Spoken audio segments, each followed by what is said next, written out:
There were hands that fed kings, and hands that betrayed them at the same table. There were greasy sleeves that meant power, sauces so thick they had to be licked from the wrist, and noble guests who dared to bring a fork and were nearly cursed for it. At one feast, someone's choice of utensil caused such outrage a bishop declared it an offense against God. Another guest?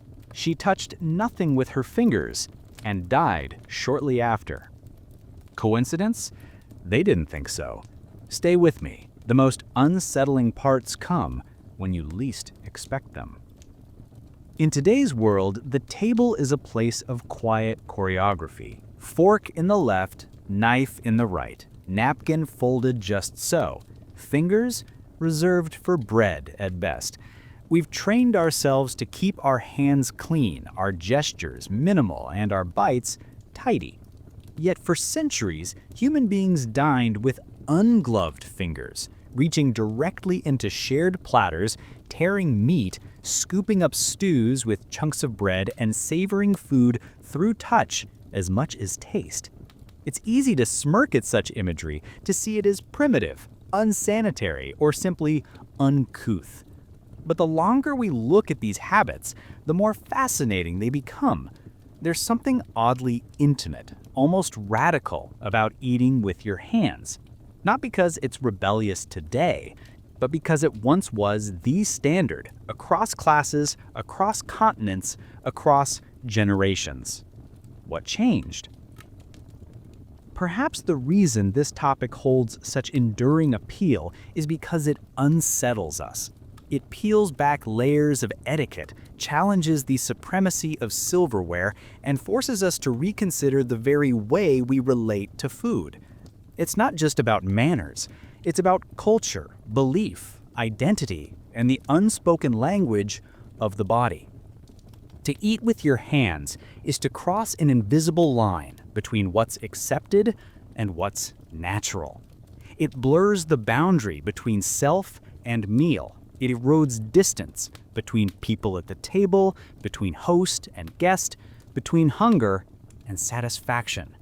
And in that closeness lies something we've perhaps forgotten, that food is not merely consumed, but experienced. Take a moment and imagine a medieval banquet, not the sanitized version from museum displays or period dramas, but a real, boisterous affair. The air thick with spice and roasted fat, the long wooden table groaning under the weight of pies, fowl, fruits, and bread loaves hardened enough to double as dishes. Candles sputter in iron holders, shadows flicker on stone walls, and laughter rises in uneven waves as cups clink and hands reach across the table, not for cutlery, but for food itself. No one is asking for a fork. No one expects personal space. Elbows bump, gravy drips, fingers glisten. And somehow in all that chaos, there is order, there is understanding, there is ritual. We might view this from the outside as something barbaric or unsophisticated, but to those living in it, this was neither strange nor shameful. It was how people connected, how they celebrated, mourned, gathered, and gave thanks. It's a world where the tactile was just as important as the tasteful. And that's why, no matter how refined our dining habits have become, we remain curiously captivated by the idea of eating with our hands. It speaks to something elemental, something ancestral, something that calls through the centuries and asks, what if we've lost more than we've gained by putting down the bread and picking up the fork? The deeper you dig, the more you realize this was never just about the absence of utensils. It was about a relationship to food, to others, to the self. Modern dining isolates, it compartmentalizes, but the medieval table united. One loaf might feed 4 mouths, one pot might satisfy 10, and fingers, rather than being judged, were trusted. They held warmth, grease, salt, and purpose. They told stories about class and upbringing, about what was valued and what was feared. In their simplicity, there was complexity. And so, The story begins, not with a fork or a knife, but with a piece of bread. Not as a side dish, but as a tool, a vessel, a beginning. One bite, one gesture, one touch at a time. The common image of the Middle Ages, muddy peasants gnawing meat off the bone with greasy hands, has long clung to our cultural imagination. It's often paired with assumptions of ignorance or lack. People didn't have utensils, we think, because they couldn't afford them. But this vision is more myth than truth. Eating with one's hands in the medieval world wasn't a sign of poverty. It was simply the custom, a shared, accepted, even refined ritual that transcended wealth. Lords and ladies, nobles and merchants, clerics and travelers, they all did it, not out of desperation, but because it was the way of the table, the rhythm of life. This wasn't about lacking access to tools. In fact, cutlery did exist. Knives were everywhere, often carried at the waist like part of one's clothing. But these were personal knives, multi-purpose items used for hunting, carving, and eating when necessary. They were not laid out beside the plate like modern utensils. Spoons, too, made appearances, especially for broths and porridges, but were often shared or brought by guests themselves. The fork, though, remained rare and mistrusted for centuries, regarded with suspicion more than with utility. The real reason fingers reigned supreme wasn't a matter of economy, it was a matter of familiarity. Hands were seen as the most natural tool for dining, just as they were for working, praying, healing. They allowed people to feel the texture and temperature of food before it entered the mouth. This tactile closeness was not something to be avoided, it was essential. It created an immediacy with the meal that utensils could not replicate. Imagine the comfort of freshly baked bread, still warm and yielding, or the crackle of roasted skin under your thumb. The experience began long before taste touched the tongue. Among the wealthy, eating with the hands wasn't seen as dirty or vulgar. In fact, there were strict rules of conduct to ensure grace and control. Certain fingers were reserved for eating, typically the thumb, index, and middle, while the others remained clean. People were expected to wash their hands before and after the meal, often with scented water poured from ornate basins. These rituals weren't just for hygiene, they were expressions of respect, both for the food and for those at the table. Clean hands reflected a clean conscience, a readiness to share in fellowship without offense. If anything, wealth brought more ceremony to the act, not more utensils. Fine linens were offered to wipe fingers, servers moved in rhythm, presenting food on elaborately carved platters, which guests pinched and tore with deliberate elegance. The upper class didn't try to separate themselves from their food with implements, they engaged it with ritualized touch. The theater of the feast was not diminished by the absence of forks, it was enhanced by the gestures of the hand, the tearing of bread, the passing of meat. Even cookbooks from the time, rare and handwritten, often in Latin or Old French, assumed a manual approach to food. Recipes ended not with instructions for plating, but with references to how a dish might be torn, dipped, or scooped. Portions were shared communally, placed on large trays or loaves of trencher bread. A person's status wasn't proven by whether they held a fork, but where they sat, what was offered to them first, and how gracefully they handled the tactile elements of the meal. To modern eyes, this all might appear unruly, but the etiquette of hands was no less detailed than that of silverware. You didn't reach across the table, you didn't double dip, you offered the choicest piece to your guest before taking your own. You were expected to eat with composure, even with fingers glistening. This wasn't an absence of manners, it was simply a different code. A code that prized immediacy over distance, sensuality over sterility, and human contact over metal tools. In the great halls of Europe, under the vaults of castles or the open sky of traveling camps, people gathered to eat in ways that brought them closer, not only to their food, but to one another. No one thought twice about reaching in. No one felt shame in using what they were born with. In fact, to use your hands was to participate fully in the act of nourishment. It was to say, I am here, I am present, and I trust those at my table.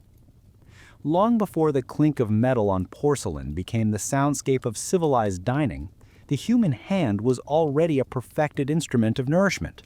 Not clumsy, not crude, but intentional, capable of precision, care, and rhythm. To eat with one's fingers was not merely a matter of tradition.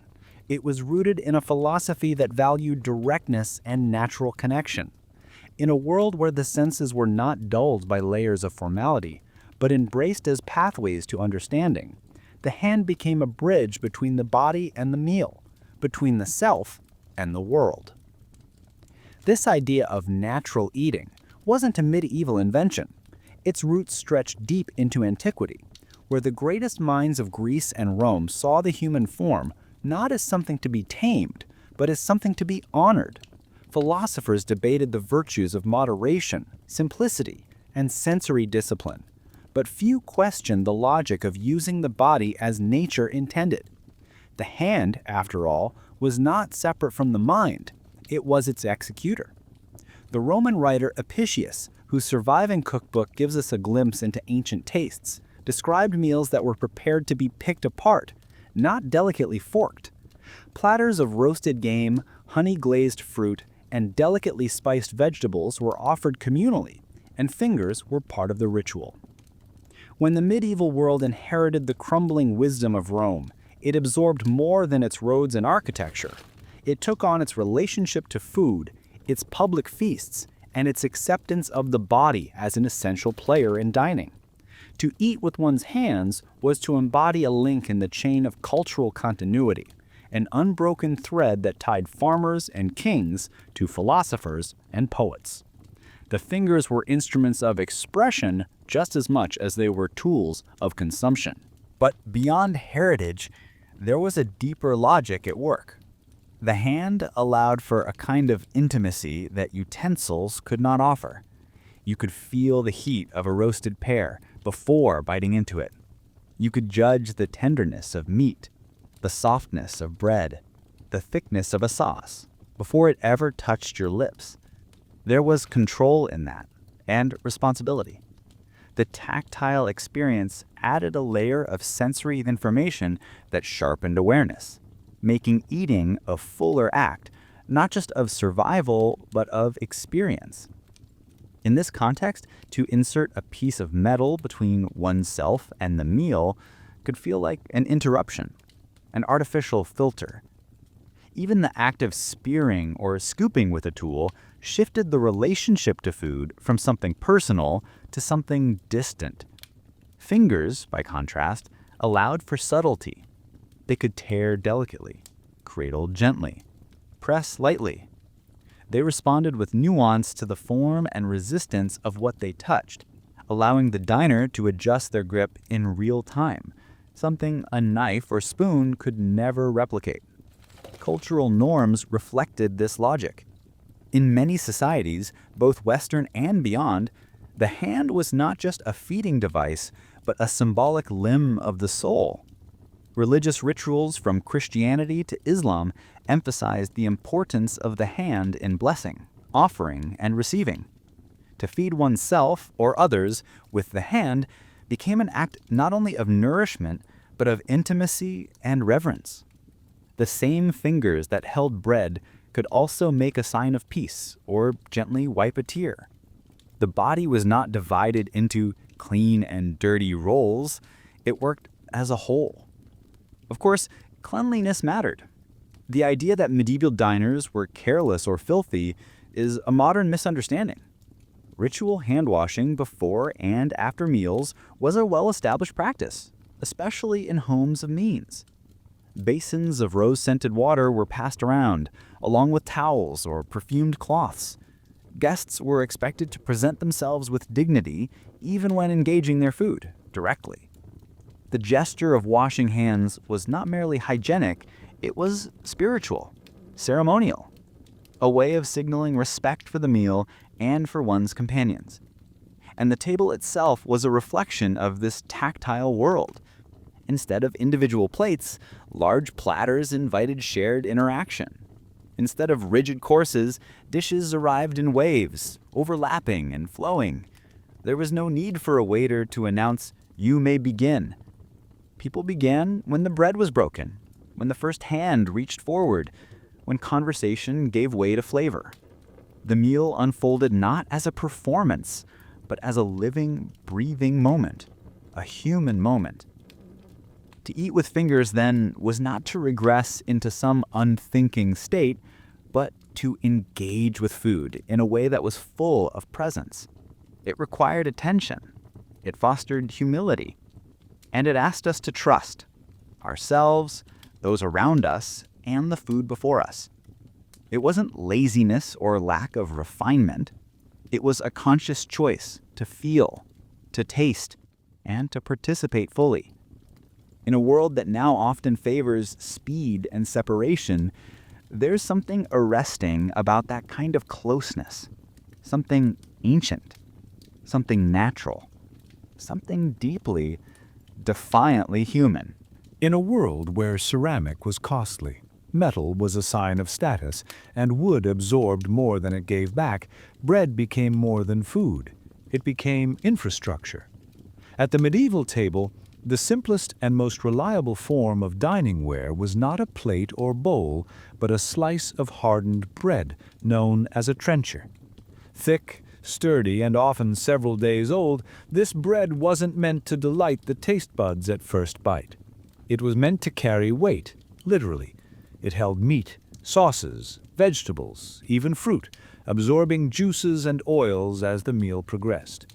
And when the eating was done, the trencher itself became part of the feast. This idea of bread as tableware may seem alien now, but it made perfect sense then. It was economical, biodegradable, and always on hand. Rather than dish out meals onto cold metal or fragile pottery, cooks could lay food directly on the trencher, letting its porous surface soak in the flavors. This wasn't a crude improvisation. It was a system, a rhythm, a marriage of form and function so deeply embedded in daily life that few would have questioned its place. Bread was the foundation, literally and symbolically, of the meal. The trencher's shape varied by region and purpose. Some were round like flat loaves, others square like thick-cut slabs. Their texture wasn't meant to compete with the pillowy softness of fresh bread. On the contrary, they were intentionally stale, sometimes even baked specifically to serve this dual role. In wealthier households, trenchers were cut in pairs, one stacked atop the other. The upper served as the plate, absorbing flavors, while the lower acted as a base. When the meal ended, one might eat the top trencher if it had soaked in especially savory juices. In other settings, the trenchers were collected, not consumed, but redistributed, often given to servants, beggars, or animals. Thus, even inedible leftovers were woven into the social fabric. This practice was about more than efficiency. It revealed the centrality of bread in medieval thought, not just as a food, but as a vessel of meaning. Bread represented sustenance, humility, and shared humanity. To eat the trencher was to consume the story of the meal. Every drip of gravy, every softened bean, every trace of herb-infused oil, it was as if the bread remembered the feast and offered it back, bite by bite. In communal settings like monasteries, trenchers reinforced a sense of spiritual equality. Everyone ate from the same loaf, shared the same platform, and ended with the same opportunity to absorb the meal. In courts and castles, the trencher might bear the imprint of luxury, venison drippings, saffron sauce, but its role remained the same. It anchored the plate not in porcelain, but in grain. It reminded even the highborn that every feast began with flour, water, time, and fire. Even language preserved this symbolism. The English term trencher stems from the Old French trancher, meaning to cut. And cut it did, through expectations, through hunger, through etiquette. It was a literal slice of the middle ground between food and hand, between hunger and hospitality. And though forks would one day arrive with their cold symmetry, the trencher remained warm, yielding, and deeply personal. One can imagine the tactile choreography of it, reaching with 3 fingers, lifting a piece of duck or fish, the oil slowly seeping into the coarse bread beneath.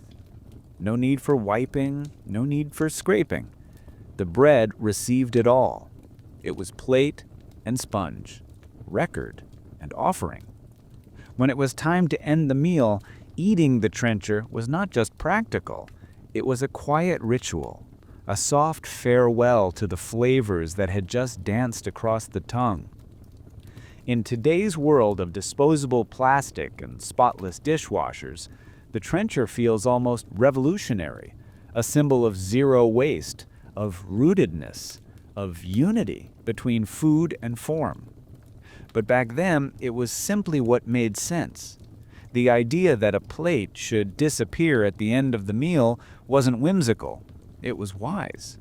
It respected the resources at hand and bound people to the physicality of their food. There's something profoundly human in that act. To lift what once held your meal and make it part of your body. To eat not only what was served, but what held the serving. The trencher didn't just support the dish, it became the final course.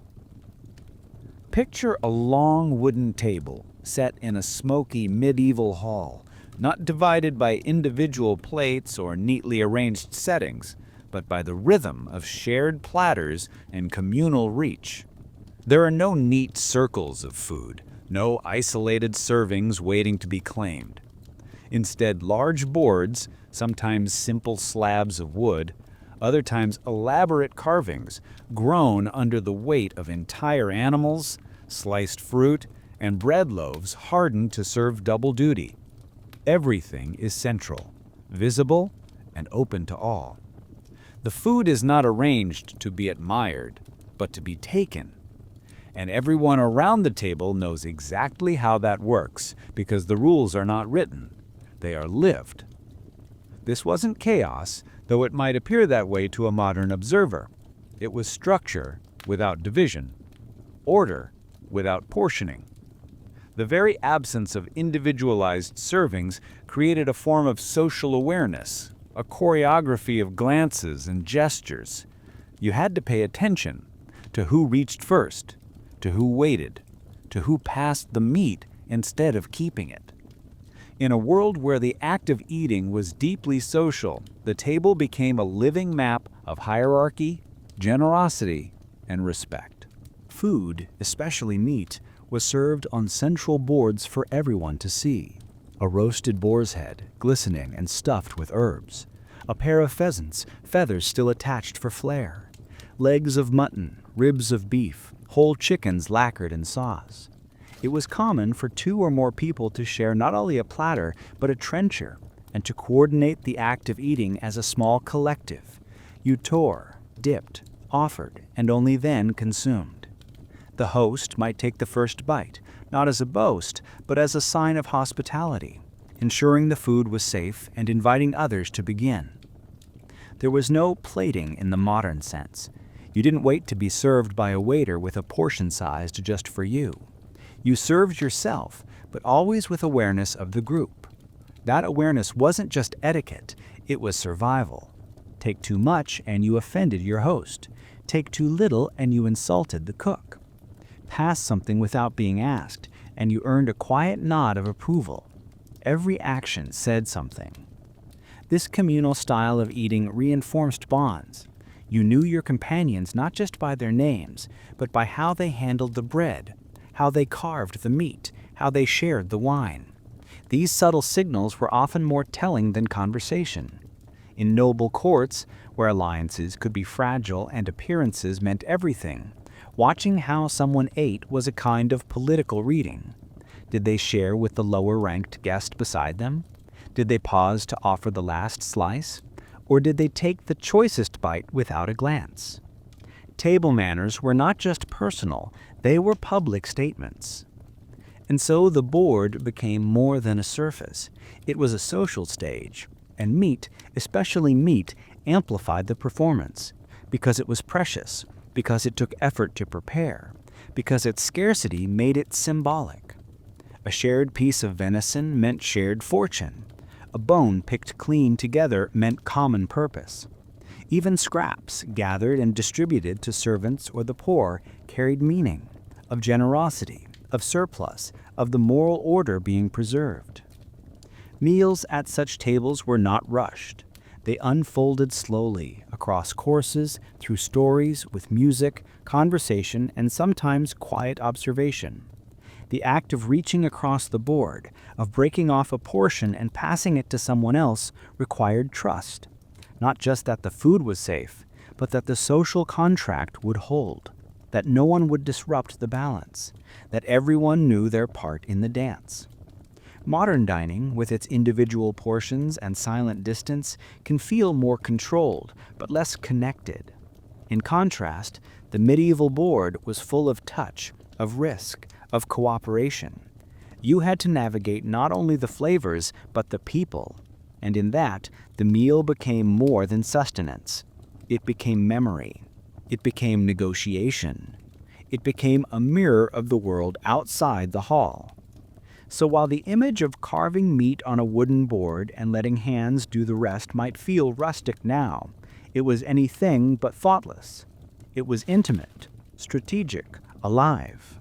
A table without borders, where every bite was both personal and shared, where the food was central but never solitary. To understand medieval dining is to understand power. The table was not just a place to eat. It was a map of status, a stage where social rank played out through every movement, every gesture, every bite. In a time when hierarchy defined the rhythms of daily life, meals became living diagrams of who mattered most. You could read a person's place in the world not by their clothing or speech alone, but by where they sat, what they were given, and when they were allowed to eat it. Seating wasn't random, it was calculated. The most honored guest, or the master of the house, took the seat at the head of the table, often slightly raised or separated by ornate furnishings. From there, status radiated outward like ripples in water. The closer you sat to the center of power, the more likely you were to receive the choicest cuts of meat, the freshest bread, the richest wine. Those further down might wait longer, or be served lesser portions, or receive food that had already passed through other hands. And yet, no one questioned this system. It was the natural order, visible and reinforced with every meal. This structure shaped not only who ate what, but how and when they could eat it. High-ranking guests were offered food first, and their pace set the tone for the table. If the Lord had not begun, no one could lift a finger. If he paused, the room waited. The movement of hands became a kind of choreography, each person anticipating the timing of those above them. The further down you were, the more carefully you watched for signals. Even the act of reaching for food carried layers of meaning. In a shared dining environment, reaching out your hand was a form of speech. It said, "I belong here. I am allowed." But for many, that simple gesture came with limitations. You didn't reach for the main platter until it was offered, or until someone of higher status had taken their portion. You didn't grasp for the best piece of meat unless it was passed to you. To move your hand too quickly, too confidently, was to risk being seen as presumptuous, or worse, rude. And so the hand became a symbol of both access and restraint. For those at the top, it was freedom. They reached, tore, dipped, tasted. Their fingers were extensions of authority. For those lower in rank, the same fingers were tools of careful navigation, waiting, observing, mimicking, hoping to be noticed or included. In this delicate ballet, every action mattered. How you broke your bread, how you passed it, whether you wiped your fingers on cloth or let them glisten. All of it could speak to your place in the world. The expectations varied by context. In noble courts, the rules were rigid. Protocols dictated everything from how a guest was to be served to the angle at which they held their hands while receiving a slice of meat. In monasteries, where equality was preached but rarely practiced, the abbot still ate first, his portion set aside before others could begin. In village feasts or festivals, the distinctions were less stark but still present. Older men seated before younger ones, householders before visitors, the wealthy before the poor. What made this system so enduring was that it was reinforced not only by custom but by necessity. In an age without mass production or industrial kitchens, food was finite and often symbolic. A feast wasn't just a celebration, it was an expression of power. The host demonstrated wealth by abundance, generosity by distribution, and dominance by the order in which people consumed. To feed another was to declare them worthy. To withhold or to delay was a quiet assertion of control. Even beyond the act of eating, seating arrangements often determined who could speak, who could toast, who could make requests. The table was a microcosm of society, and hands, those most human of tools, were at the heart of its rituals. Whether raised to accept a trencher, lowered in deference, or extended in service, they were never neutral. They were instruments of identity. And perhaps that's why medieval meals could feel so alive, so immediate, because every movement mattered, every hand told a story, and every person, no matter their place, knew exactly what was at stake when the food arrived. This selective touch had practical purposes, of course. It reduced mess, preserved cleanliness, and allowed for a kind of dexterity when handling delicate or oily foods. But more than that, it signaled that the act of eating was deliberate. You didn't grab, you selected. You didn't clutch, you balanced. And that small distinction mattered. It separated the civilized from the uncouth, the thoughtful guest from the unruly one. To eat with care was to show character. Cleanliness was not taken lightly. Despite modern assumptions, medieval diners were deeply aware of the importance of hygiene, particularly before and after meals. At formal feasts, hand-washing was a ritual in itself. Servants would come around with basins and ewers of warm water, often scented with herbs or rose petals. Towels were offered, sometimes embroidered, always clean. Guests were expected to wash before touching the food, not as an afterthought, but as a moment of preparation. It was a transition from the outside world into the sacred space of the table. The act was quiet, ceremonial, a pause before indulgence. And in that pause, something deeper happened. A reminder that the hands, though natural instruments, needed to be made worthy. In monasteries and among the devout, this act often carried spiritual overtones. Clean hands reflected a clean heart. To purify the fingers before breaking bread was to align the body with the values of humility and gratitude. At the table, those who followed the three-finger rule were watched with approval. Their movements were subtle, their gestures smooth. They dipped bread into sauce without dripping, tore meat with control, lifted fruit with ease. If a guest licked their fingers too eagerly or wiped their hands on clothing, it drew silent judgment. Not because the act itself was vile, but because it betrayed a lack of awareness. The meal wasn't just food, it was a social mirror. Interestingly, this awareness extended beyond the individual. People watched one another, mirrored gestures, adjusted behavior. A child learned from an elder not just what to eat, but how. A guest observed a host and adapted accordingly. There was fluidity, but within bounds. And over time, this quiet ballet of fingers, napkins, platters, and shared bowls formed the rhythm of dining life. Even the way people held their bread reflected these norms. One didn't squeeze a loaf or press into its flesh.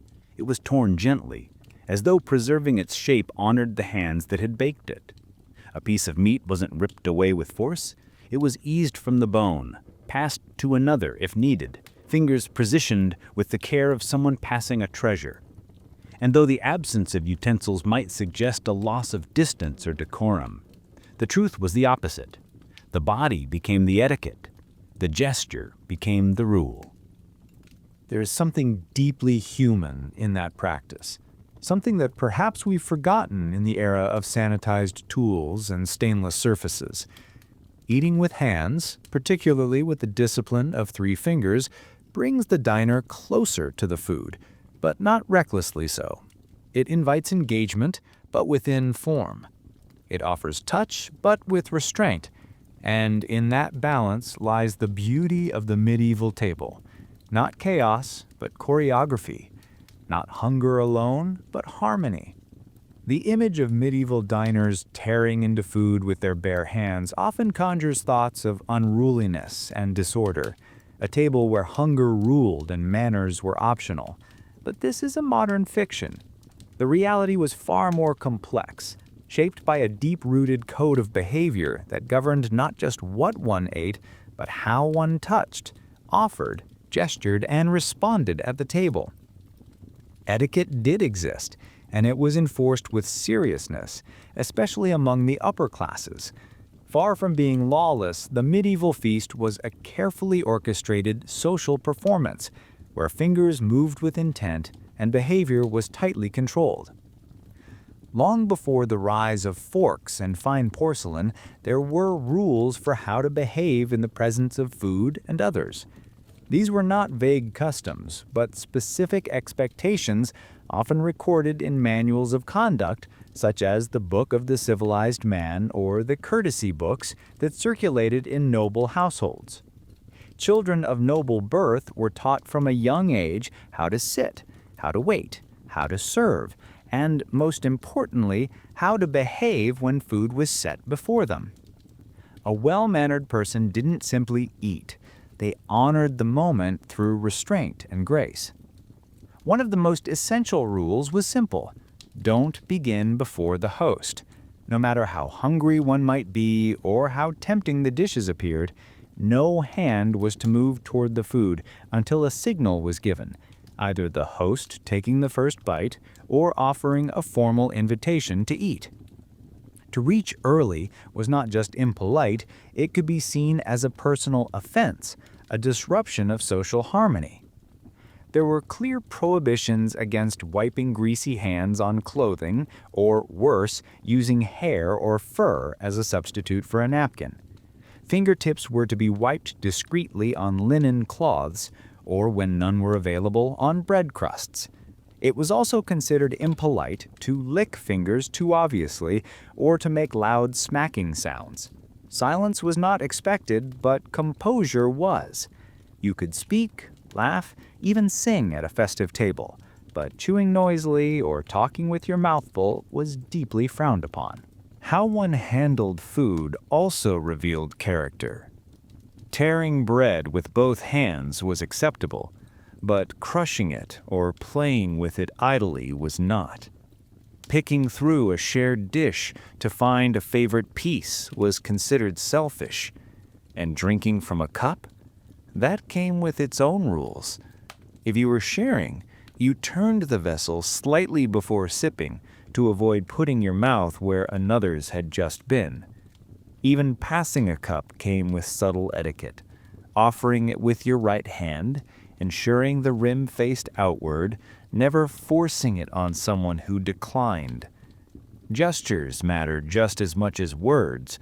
To offer a piece of meat to another diner before taking your own was not only generous, it was expected of those with good breeding.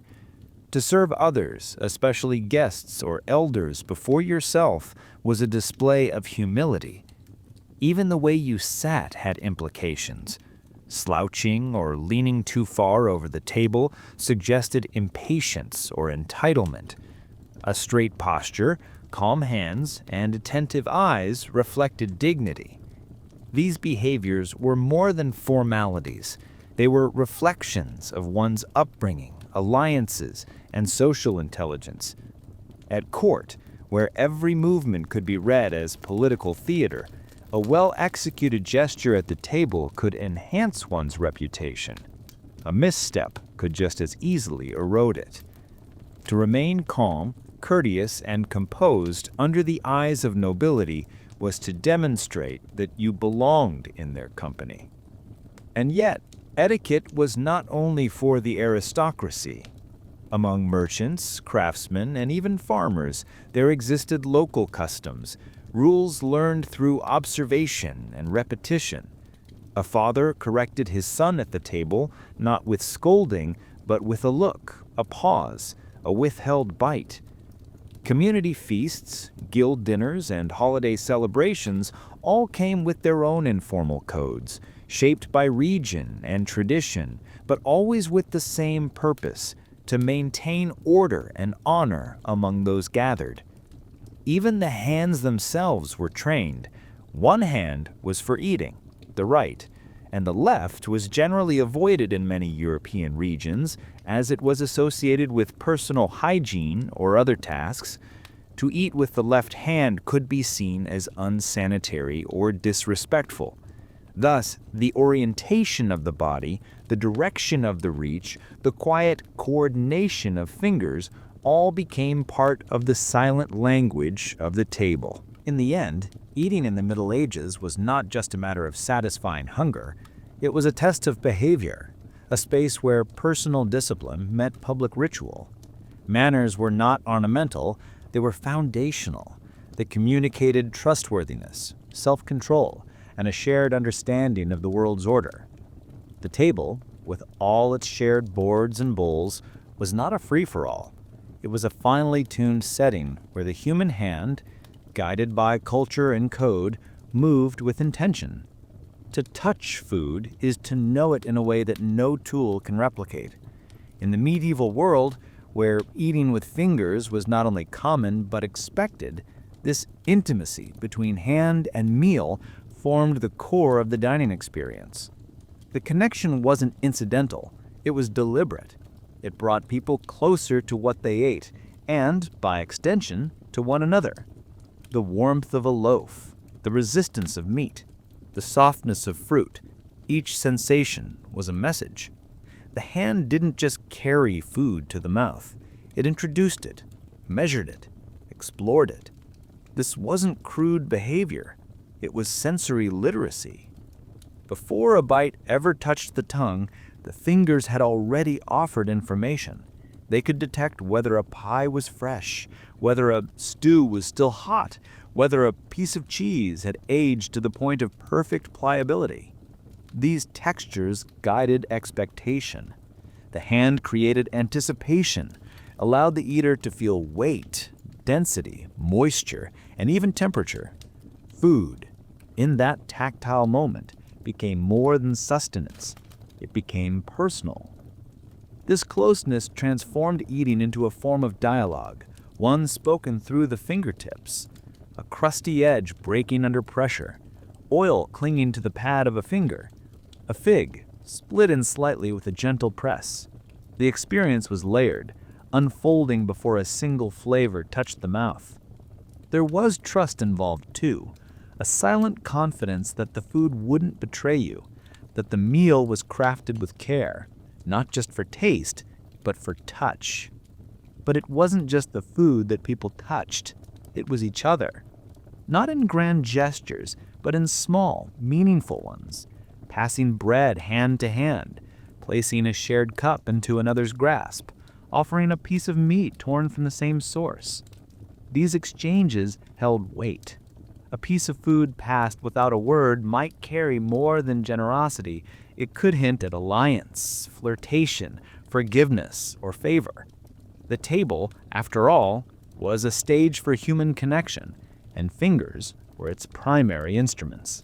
In this setting, food became a shared experience in the truest sense, not divided by utensils and individual portions, but merged through contact. When several hands met over the same dish, there was no anonymity. You saw each other, felt each other's presence in every motion. Eating together was not about division, it was about overlap. You ate what others had touched. You touched what they would taste. In that exchange was a subtle but constant intimacy, a quiet reminder that nourishment was communal, not private. The emotional weight of this intimacy cannot be overstated. To reach into a shared bowl was, in a way, to lower one's guard, to open yourself. In today's world, where distance and boundaries often define meals, this might seem intrusive, but in the medieval mindset, it was natural. Trust was not assumed through isolation, it was built through participation. There was no hiding behind a wall of silverware. You offered, you received, and your hands revealed your presence. Even in spiritual or ceremonial meals, this physical closeness was central. Think of religious feasts where bread was broken and passed, hands forming a chain of blessing and belonging. Or community festivals where neighbors and strangers alike dipped from the same pot. The touch wasn't just physical, it was symbolic. It said, "We are here together, sharing the same life, the same moment." This intimacy extended into family life as well. A child learned to eat not from plates arranged like miniature canvases, but from watching a parent's hand tear bread, wipe fingers, lift and offer. Meals were education, conversation, and ritual all at once. The senses were awakened not just to flavor, but to rhythm, to the timing of others, the subtle etiquette of passing and pausing, the shared choreography of 1,000 small touches. There's something undeniably human in this closeness, something that modern dining has, in part, lost. In our pursuit of cleanliness, order, and personal space, we've reduced the act of eating to a solitary task. But for much of history, eating was a deeply connective act. The hand didn't just transport calories, it transmitted meaning. Through flesh and grain, oil and fruit, people encountered one another, and in the quiet interplay of fingers and food, a different kind of language emerged. A language of trust, immediacy, and presence, spoken without words, understood without effort. Not all foods welcomed the hand without resistance. Some clung, some dripped, some slicked the fingers with an oiliness that lingered well past the last bite. In a world without forks to pierce and spoons to scoop, sauces and fats posed a daily dilemma: how to enjoy rich, flavorful dishes without turning one's hands into a mess of grease and spice. The medieval table, for all its touch and closeness, was not immune to the practical challenges of sticky food. And yet, solutions emerged, clever, adaptive, and sometimes unexpected.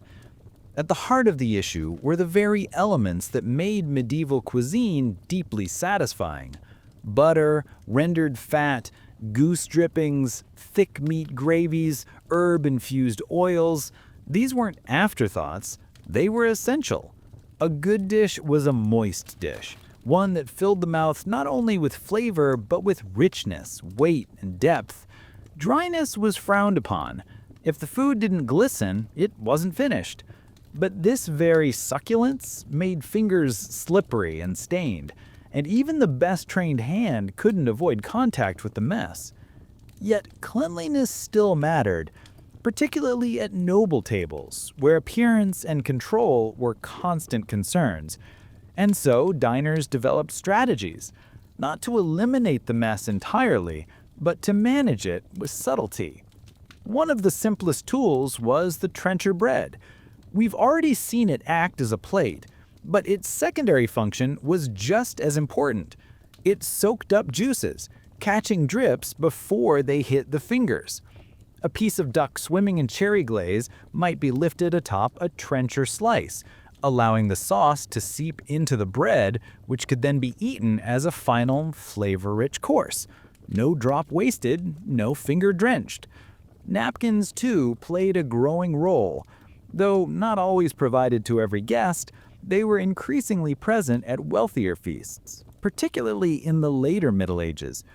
These weren't delicate cloth squares tucked into collars. They were towels, often shared between diners, placed across laps or on the table. Guests used them to dab their fingertips or dry their hands after touching a greasy joint of meat. The act of wiping, however, was to be discreet and minimal. A clumsy rub or frequent fussing might draw attention, and not the good kind. But perhaps the most vivid and strangely practical solution came in the form of living table companions, dogs. Small, well-fed, and often kept indoors, these animals weren't merely pets. In many noble households, they were part of the dining ecosystem. When the grease ran too freely or the fingers became too sticky, a discreet hand lowered under the table might be met with a grateful tongue. The practice was never announced, rarely discussed, but widely known.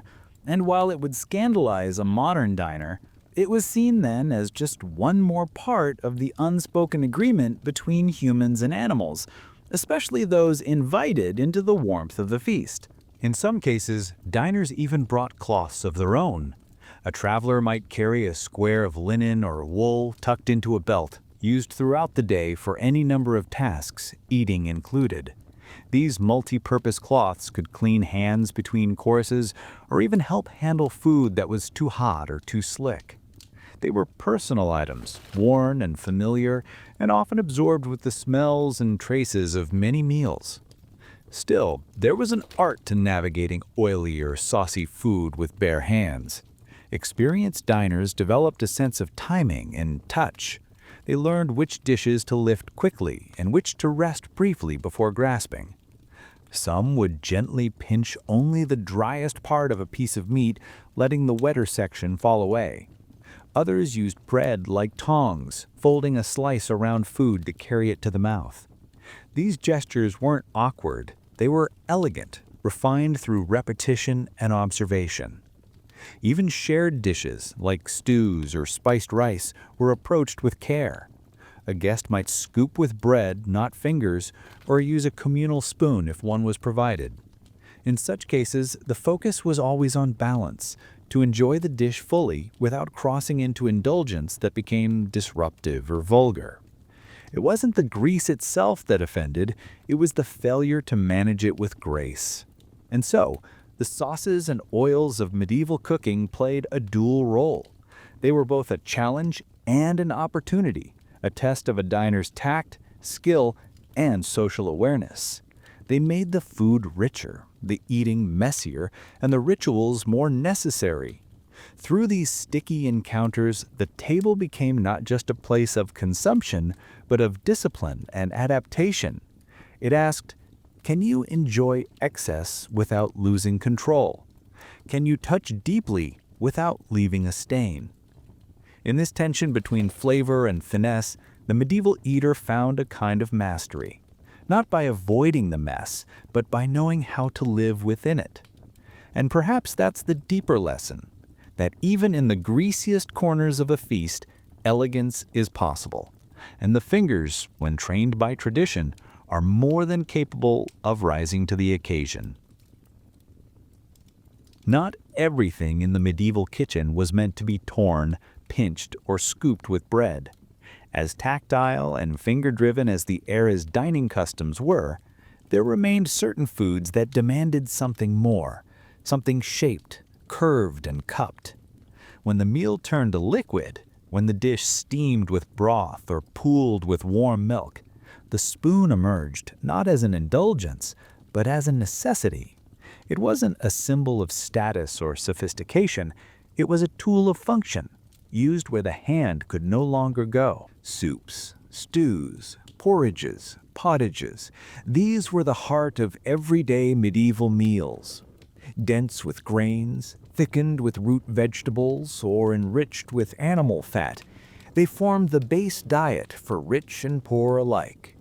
And while the upper classes might feast on whole birds or cuts of venison, they too began their meals with broths or ended them with sweetened custards, foods that defied the three-finger method.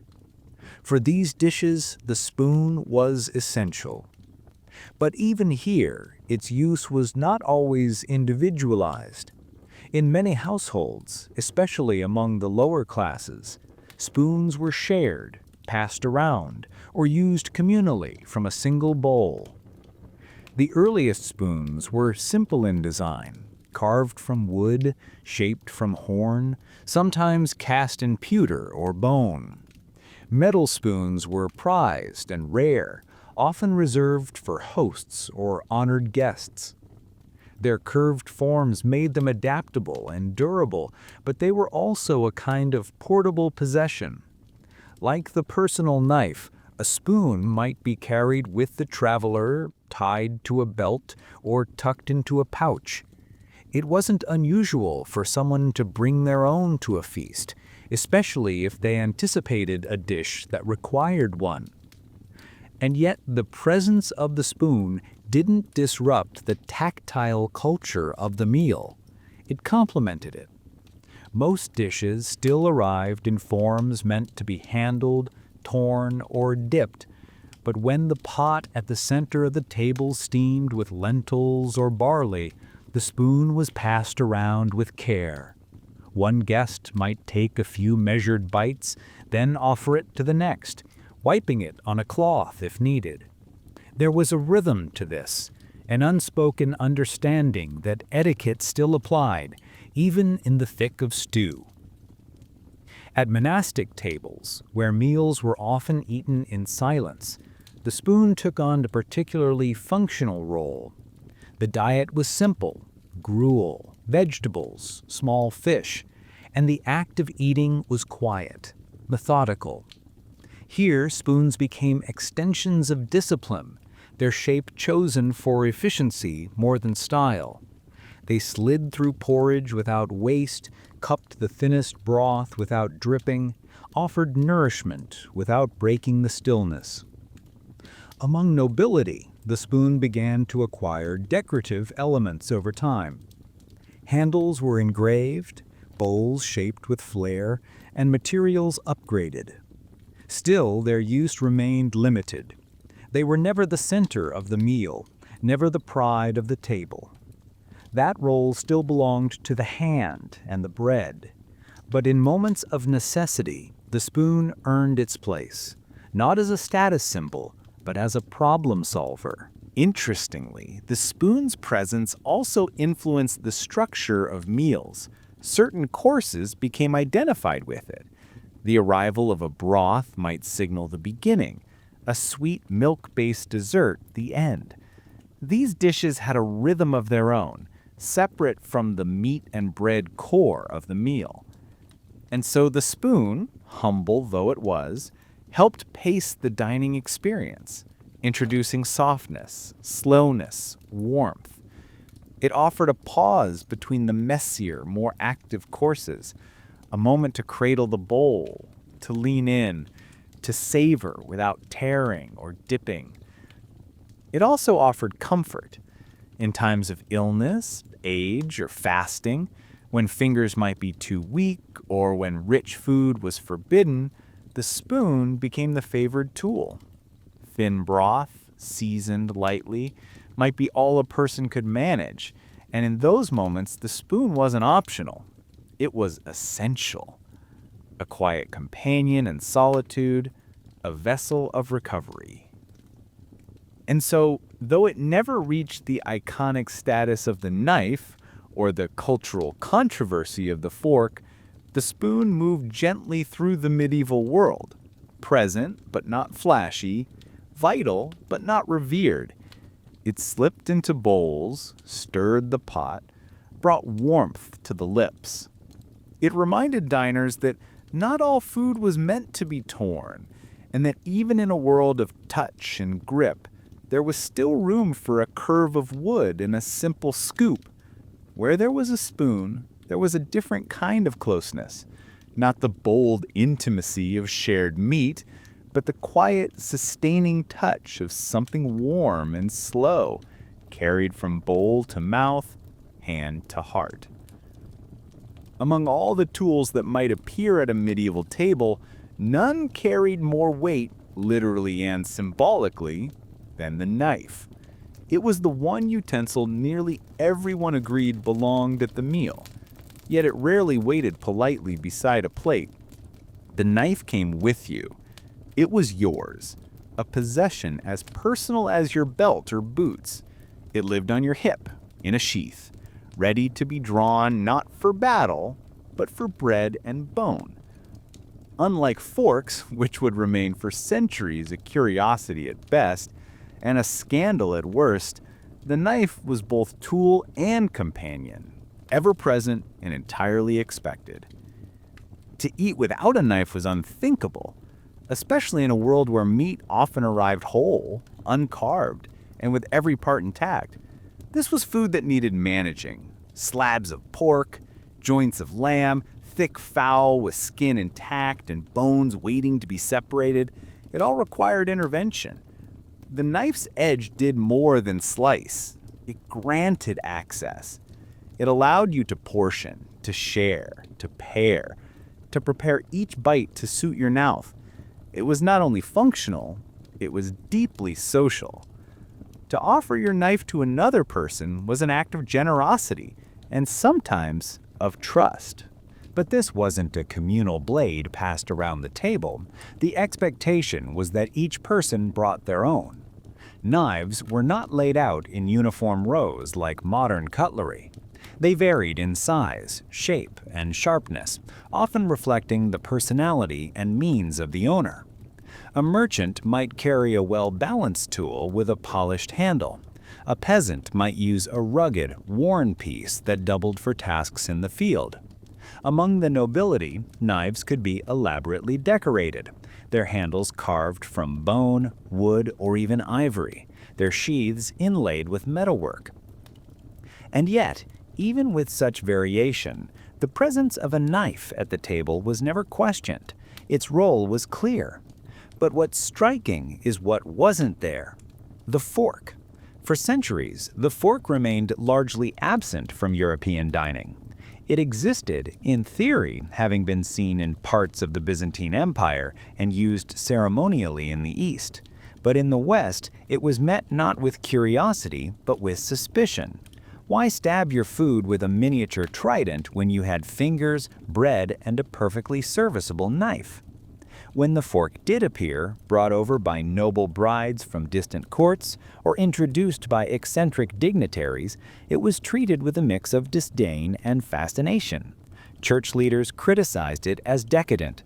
Common people mocked it as unnecessary.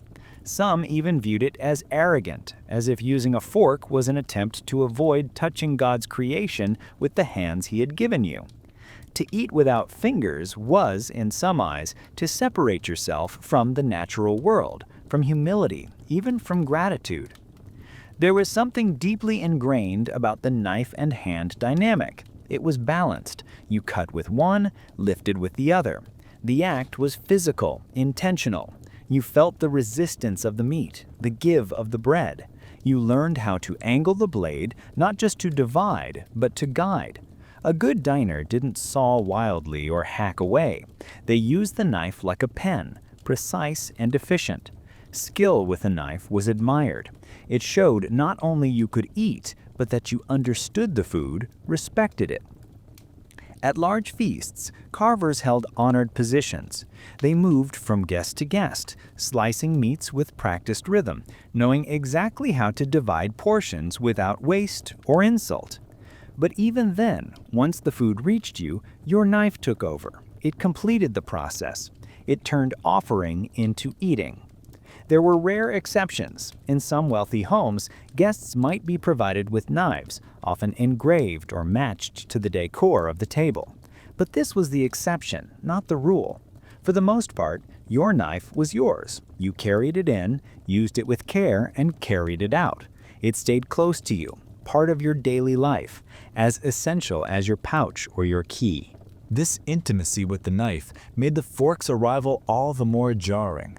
Forks demanded a new way of eating, one that felt delicate, even distant. They required a clean plate, a tidy portion, a certain restraint. The knife asked you to engage, to divide, to negotiate with your food. The fork seemed to hover above it. For generations, the fork would remain a foreign object, oddly pointed, strangely formal, and entirely unnecessary to most. So when we look back at the medieval table and see the gleam of a blade in the hand of a guest, it is not a weapon, it is a sign of readiness, of participation, of belonging. The knife was not feared, it was trusted. It was the silent companion at every meal, a link between the individual and the shared experience of eating. And while the fork would one day claim its place, for centuries it was the knife and the hand that defined the rhythm of the feast. The fork, now a tame and unremarkable part of any table setting, once carried with it a reputation so strange and threatening that it was considered not just unnecessary, but unholy. Its thin, pointed tines, resembling claws or miniature tridents, sparked more than confusion when they first appeared on the tables of Western Europe. They sparked fear, scorn, and even condemnation. To some, it wasn't a tool, it was a statement, and not a welcome one. In a world built on tradition, divine order, and the sanctity of the senses, the fork was an outsider, alien, disruptive, and, to the most rigid of minds, something altogether dangerous. The earliest known use of a dining fork dates back to the Byzantine Empire, where it made quiet appearances among the nobility. In Constantinople, women of high rank, often of Persian or Greek origin, were seen using slender, two-pronged forks to eat fruit and delicate confections. The gesture was subtle, precise, almost theatrical. But when these habits began to drift westward, carried by marriage or diplomacy into the courts of Italy, the reception was not admiration, it was disdain. One of the most famous incidents involved a Byzantine princess named Maria Argipoulina, who married into the powerful Venetian family of Doge Pietro II Orseolo in the 11th century. At her wedding feast, she reportedly used a golden fork to lift morsels to her mouth without ever allowing her fingers to touch the food. To the Venetian guests, this wasn't elegance, it was excess, it was artifice. It was arrogance disguised as grace. The use of such a device was mocked as effeminate, theatrical, and ultimately unnatural. But the reaction went further than cultural discomfort. Church authorities took notice. In a society where food and the body were tied closely to morality, the act of eating was never just physical, it was spiritual. To lift a bite of food without touching it was to avoid the God-given tools of the hand. To choose gold over humility, refinement over simplicity, was to challenge the values of restraint and gratitude. And worse, the shape of the fork, with its twin or triple prongs, reminded some clergy of something far more sinister, the pitchfork of the underworld. Thus began the whispered association of the fork with vanity, corruption, and even demonic pride. The logic followed a crooked line. To use a fork was to avoid touching what God had provided. To avoid touching food was to imply that the body, and by extension, creation itself, was impure.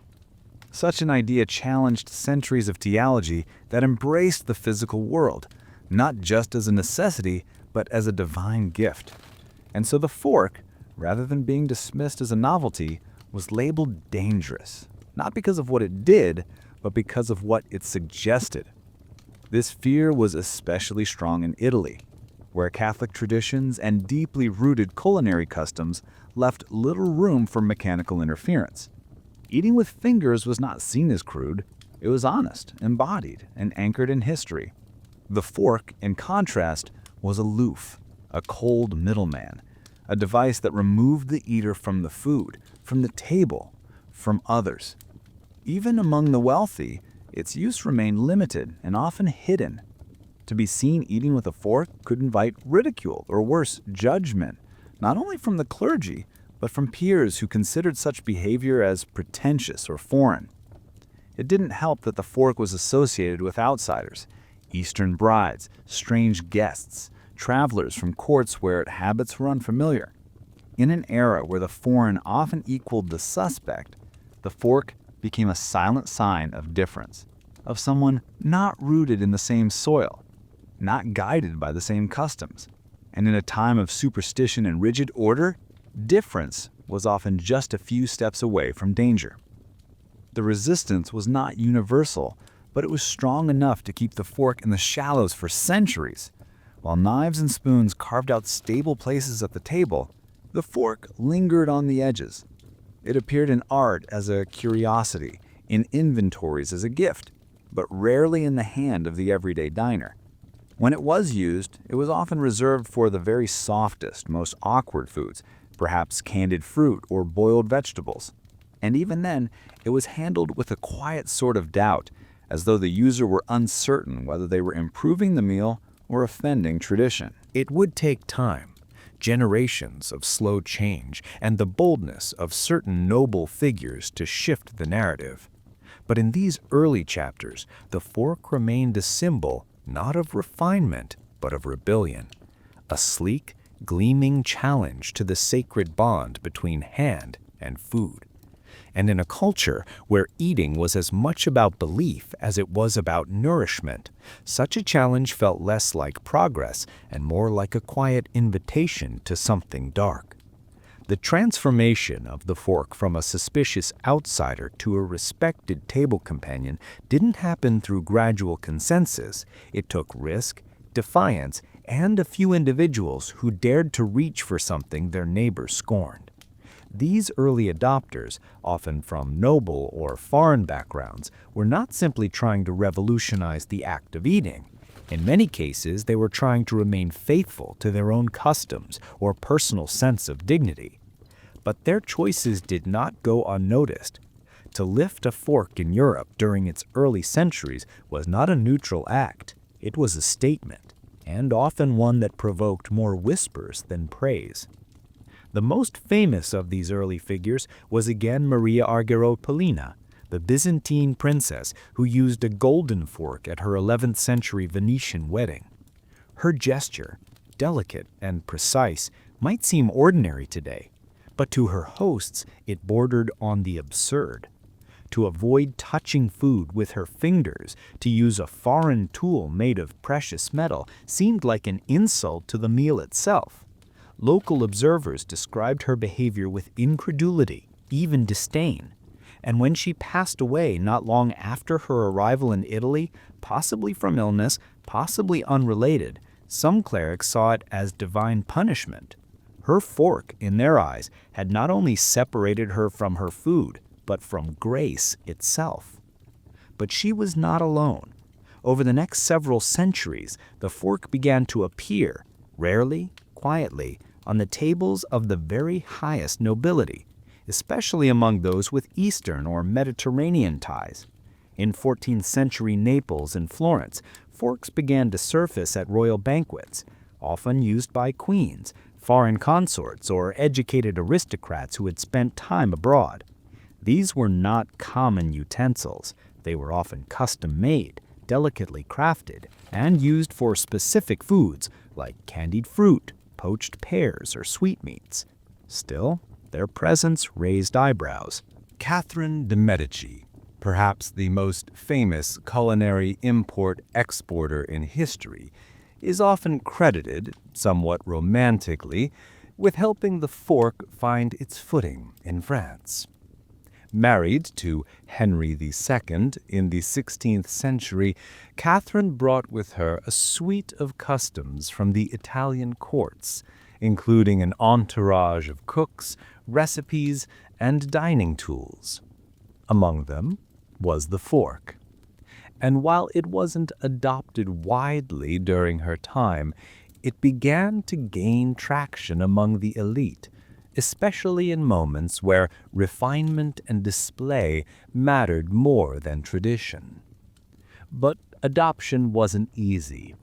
Using a fork was seen by many as performative, even effeminate. Men, especially those of military or courtly background, resisted it. To use a fork was to break the tactile bond between oneself and one's meal, to imply that the hand, the bread, and the ritual of shared tearing and dipping was somehow unworthy. That implication didn't sit well, and so the fork was often met with mockery. Writers and moralists made jokes about it. Satirical songs poked fun at those who wielded it as if it were a fashion accessory. Even in places where forks were accepted, they were often kept out of sight until dessert, or reserved for highly specific dishes that justified their presence. But there were always exceptions. Guests and hosts who used forks not as a rebellion against tradition, but as a quiet gesture of preference. In the courts of Vienna, Prague, and southern Germany, forks began to slip into the table setting, especially among those influenced by Italian trends. In Spain and Portugal, influenced by both Islamic and Mediterranean cultures, the fork had a slightly easier time making inroads, particularly among urban nobility. Still, its adoption remained slow, regional, and uneven. Interestingly, many early users of the fork didn't advertise it. They didn't preach its virtues or mock those who refused it. They simply used it, discreetly, gracefully, almost invisibly. And over time, those gestures began to shift perception. The fork moved from being a sign of vanity to a symbol of refinement. It found a niche at courtly banquets where oily sauces threatened fine fabrics, or at dessert tables where sticky fruits required precision. It became associated with delicacy rather than decadence. And as trade grew, as books circulated, as travel brought cultures into closer contact, the fork quietly multiplied. No longer a golden curiosity, it became iron, then pewter, then silver. No longer just for queens and princesses, it found its way into merchant households and upper middle-class homes. Its shape changed too. 2 prongs became 3, then 4, curved slightly for ease, flattened for cutting soft foods. By the time it truly caught on in France and England, centuries had passed since that first raised hand shocked the feast. But those first gestures mattered. The princesses, queens, and foreigners who reached for the fork in a room full of hands were not just oddities. They were signals of change, however small. They showed that eating could evolve, that tradition could flex, and that even something as routine as a bite of fruit could carry the weight of transformation. They didn't just eat differently, they saw differently. And slowly, quietly, the world followed. In the grand halls of medieval Europe, dining was never just about hunger. It was about spectacle. A feast was not merely a series of courses, it was a performance, a carefully staged event designed to dazzle the senses, affirm power, and bind community. From the shimmer of roasted swan to the scent of spiced wine, every element of the meal was crafted to impress. And in this immersive theater of the table, the use of hands played a central expressive role. Fingers didn't just lift food. They gestured, presented, performed. Eating became part of the show. Imagine the scene, a long wooden table set beneath vaulted ceilings, torchlight bouncing off silver cups and polished wood. Musicians in the corner play softly as guests arrive, their footsteps echoing across stone floors. Servants glide between tables bearing great platters of roasted meat, pies shaped like animals, steaming breads arranged in towers. Then the host enters, lifting a goblet, offering a toast. And as the feast begins, so does the true entertainment. Not only in the form of jesters or jugglers, but in the meal itself. Food presentation in the medieval era was deeply theatrical. Dishes were often sculpted, disguised, even engineered for effect. A fish might be sewn back into its skin after cooking to appear whole and living. A pie might release live birds when opened. Brightly colored sauces, green from herbs, yellow from saffron, blood red from wine and spice, splashed across meat and trencher alike. Everything called for attention, and in this visual feast, the hands of the diners played a starring role. To tear a piece of meat cleanly, to pass a slice of fruit with subtle flourish, to dip bread into a sauce without spilling, these gestures were not private. They were visible, and visibility mattered. The nobility, in particular, were always being watched by guests, by servants, by allies, by rivals. To eat with elegance using only your hands was a demonstration of control. It was an act of poise, of mastery. You weren't just consuming, you were performing your rank. And so the hands moved in patterns that were both practical and aesthetic. A well-practiced noble might lift a piece of meat with thumb and forefinger, tear it gently at the edge, and offer a portion to their neighbor before taking their own. A lady might pluck a sugared almond from a bowl, pause midair just enough to be seen, then place it delicately between her lips without a sound. These weren't exaggerated motions. They were subtle, almost subconscious. But in a room charged with social tension, every movement was noted. The hands also allowed for improvisation. Unlike cutlery, which requires a certain formality, fingers gave diners freedom to adapt.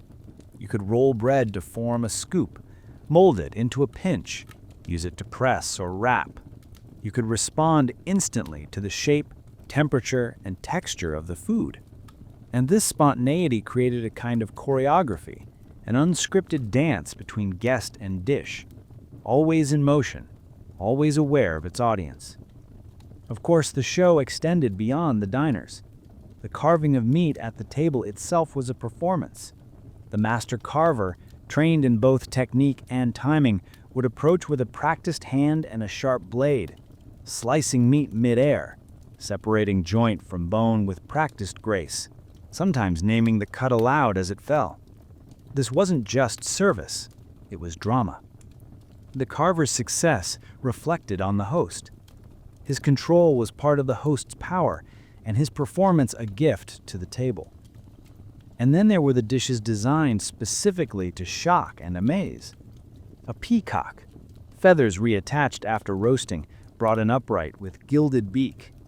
A molded jelly that shimmered like glass and trembled as it was served. Sugar sculptures, shaped like castles or mythical beasts. Guests didn't just eat, they watched, admired, whispered. The food was an actor on stage, and the feast was its script. But the sensory experience didn't end with sight. Touch, scent, and sound were equally present. Fingers brushing over salted crusts, the scent of cinnamon rising from a hot bowl, the crunch of roasted skin giving way under the pressure of 3 practiced fingers. These were intimate sensations, shared silently across a room. To eat with your hands was to be fully present in the performance, not just as audience, but as cast. And this, perhaps, is what made medieval dining so unforgettable. It wasn't passive. It demanded attention, presence, coordination. It turned every guest into a participant, every motion into meaning. The feast was a stage, the food a script, the hands the actors. Together they told a story, not just of hunger and fulfillment, but of elegance, power, and the fragile dance of public image. In that dance, the fingers led, not hidden behind silverware, not muted by modern manners, but open, visible, alive. They were the original utensils, capable not only of lifting food, but of lifting the entire table into art. In the modern imagination, a stain on one's clothing at the dinner table is a mark of failure, a slip, a lapse in etiquette, something to be hidden or apologized for. But in the medieval world, that greasy smudge on a sleeve or that dark blot of sauce on a tunic might have said something else entirely. It might have whispered or even declared outright, "This person feasted well. This person was close to abundance. This person mattered." In a time when food was neither mass-produced nor easily preserved, its presence, especially in excess, was not something to be tamed or hidden. It was celebrated. And the visible signs of that celebration were not always clean. Roasted meat dripping with fat, sauces thick with spices, honey-glazed pastries too sticky to hold without evidence. All of these dishes left traces. And those traces, clinging to fingers and cloth, did not always signal shame. Sometimes they signaled status. Among the nobility, a feast was a statement, and not just about culinary skill. It was a demonstration of wealth, influence, and reach. The richness of the dishes served, how oily the goose, how heavy the sauce, how fragrant the roast, was a direct reflection of what the host could afford. Spices like cinnamon, cloves, and nutmeg weren't just flavors. They were imports from distant lands, treasures measured in silver.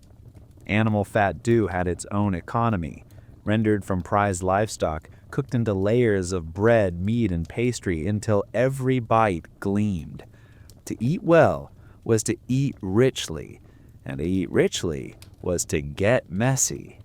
Garments, particularly at court or formal feasts, were often elaborate, embroidered, and expensive. But that didn't mean they remained spotless. In fact, part of their purpose was to serve as visual proof of participation. A guest who left a feast with sleeves unsullied and collar untouched might not have engaged at all, or worse, might not have been served generously. A few glistening marks on fine fabric told another story: proximity to the best cuts, access to the richest gravies, the right to tear into roasted pheasant or reach into a shared pie. It wasn't about vulgarity, it was about evidence. You didn't just attend the feast, you consumed it. Scent, too, played its part. Without chemical soaps or synthetic perfumes, the smell of food, especially fat and spice, lingered long after the tables were cleared. Hair, beards, and sleeves absorbed the feast, carrying it out into the halls and streets. The savory trace of lamb cooked in garlic, or the sweet echo of almond custard, followed a person like a scented banner. For some, this was unpleasant, but for others it was alluring, a portable memory of indulgence, a sensory badge of privilege.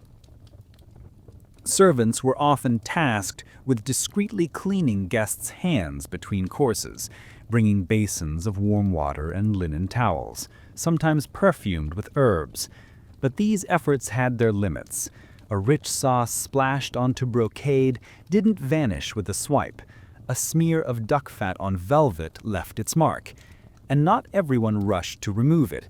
In some cases, these smudges became part of the after-feast attire, worn back into court life like the shimmer of wine on the lips or the flush of warmth on the cheeks. Of course, not everyone viewed this through a lens of prestige. There were critics, moralists, monks, and writers who decried such displays as signs of gluttony, waste, or vanity. They saw in the greasy fingers and stained cuffs a lack of restraint, a disregard for moderation. But even in their disapproval, they confirmed the cultural link. Mess equaled excess, and excess equaled power. One did not feast cleanly unless one feasted cautiously, and to feast cautiously was, in some eyes, to miss the point entirely. Even among the middle class and upwardly mobile tradespeople, the association held. A merchant might attend a banquet in his finest tunic, not with the hope of preserving it, but with the expectation of returning home with a mark or two that proved he'd been seated near the meats, that his hand had found its way to the choicest dishes. A feast was a performance, yes, but it was also a contest of access. What you wore mattered, but so did how it looked after. There's a peculiar honesty in this medieval approach, a celebration of the physical experience of eating, unpolished and unfiltered. The meal didn't end when the last plate was cleared. It lingered on skin, on breath, in the crumples of linen. You could see it, smell it, feel it. And for many, that was exactly the point. So when we imagine the medieval table, we should see not only the grandeur of the feast, but the bodies that engaged with it fully. Sleeves stained with wine-dark sauce, beards glistening from a buttery bite, fingertips wiped absently on cloth, leaving behind the echo of roasted spice. It wasn't a mess to be hidden. It was proof of presence, a sign that one had dined not politely, but richly, not cleanly, but completely. The medieval hand was never just a tool. It was a symbol. And at the table, where rank, privilege, and need collided daily, the act of touching food became far more than a practical gesture. It was a language of belonging, a declaration of status, a mirror of the invisible lines that separated king from servant, noble from peasant. Yet paradoxically, the very same gesture, reaching for bread, tearing meat, dipping into a shared bowl, was also the most human, most universal of actions. Everyone ate, everyone used their hands. And in that tension between sameness and separation, the medieval table told quiet truths about power and proximity. At first glance, the table seemed to level everyone, whether you were a monarch feasting beneath a vaulted ceiling or a laborer sitting on a worn bench. Your hand reached for food the same way. No fork divided the gesture, no plate assigned the portion. The hand, open and bare, was the great equalizer. It carried hunger, desire, reverence. But what it touched and how it touched told a different story. For the king or lord, the hand was permission. It moved without question, selected without hesitation. It reached toward the finest cuts, the untouched loaves, the first ladle of spiced wine. It did not ask, it acted. The gesture alone affirmed authority. A monarch's fingers could point to a platter, and a servant would bring it. They could lift a goblet, and the room would wait. Their touch sanctified the food as worthy, and the food, in turn, reinforced their power. No one doubted their right to take, to taste, to tear. But for those of lower status, the same gesture had to be carefully measured. A servant might prepare food with bare hands, kneading dough, stuffing pies, spicing meats. But once at the table, they could not reach until allowed. A guest of uncertain rank might hesitate, watching the hands of others, waiting for a signal. To reach too soon was to overstep. To pause too long was to look uncertain. The hand became a question mark, and how it was answered revealed the balance of power. Yet this was not always rigid. In monasteries and communal gatherings, shared food often created moments of unexpected equality. When a bowl of pottage passed down a line, each hand dipped in turn, regardless of title. When bread was broken and passed, it moved from fingers to fingers without judgment. In these moments, the touch of food united more than it divided. It reminded everyone that hunger was shared, that warmth and nourishment flowed through the same motions, whether cloaked in velvet or wool. Still, distinctions remained. The texture of your hands themselves said something about who you were. A noble's hand, pale and soft, untouched by fieldwork, conveyed refinement. A laborer's hand, calloused, browned by sun, scarred by tools, carried stories of survival. Both reached for the same apple, perhaps, but the eyes saw their differences. And those differences shaped the way others responded, with deference, dismissal, or solidarity. The rituals around touch extended into gesture too. To offer food with one's hand was an act of intimacy, generosity, or power. A lord handing a piece of meat to a guest honored them. A servant offering food to a noble performed duty, not affection. A friend passing bread to another offered comfort. The hand was not just a utensil, it was a message. Even among equals, the sequence of touches mattered. The host always touched first. To take before the host was to disrupt the ritual. At formal tables, a person of higher status might deliberately pass a piece of fruit or bread to someone lower ranked, a subtle gift, a nod of recognition. And such moments weren't lost on observers. Every movement at the table had weight. Eyes followed hands, hands followed tradition.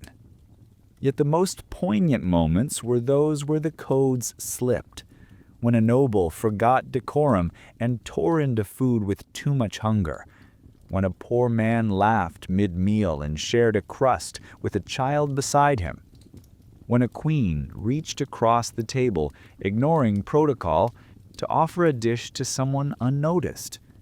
These moments were fleeting, but they revealed what the codes often tried to hide, that everyone eats, that every hand hungers, that food, for all its ceremony, still speaks to the body before the title. Over time, as utensils crept into the dining space and table manners became increasingly rigid, the freedom of the hand began to fade. Touch became suspect, too intimate, too impulsive, too animal. But in the medieval world, it was everything. The hand reached across distance, defined identity, and bridged the space between nourishment and meaning. Whether it was the jeweled hand of a monarch or the cracked hand of a beggar, it told stories that no fork ever could. In a world where the hand was both the main instrument of eating and a vessel of meaning, its cleanliness held more than hygienic value. It became ritual, performance, and reverence. The act of washing one's hands before and after a meal in medieval society was not simply a matter of wiping away dirt or grease. It was a social declaration of respect for the host, of readiness to dine, of understanding one's place at the table. Water didn't just cleanse, it sanctified. And in the flicker of firelight, as bowls passed and meats were carved, this small act became one of the quiet ceremonies that framed every feast. At grand banquets, the ritual of hand-washing often preceded the arrival of food.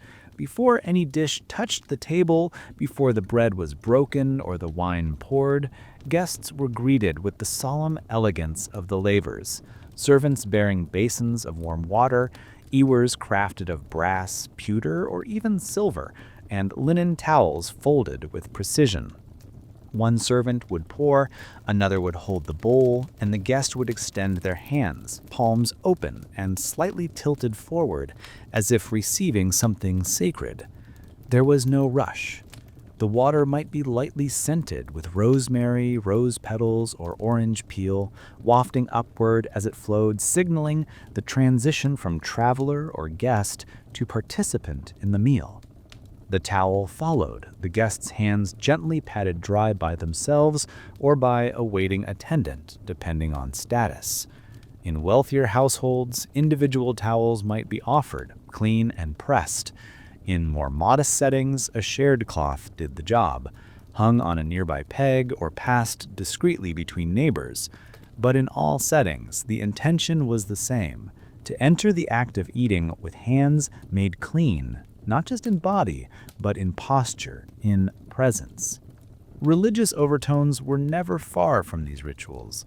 In Christian tradition, the washing of hands echoed the practices of priests preparing for Mass.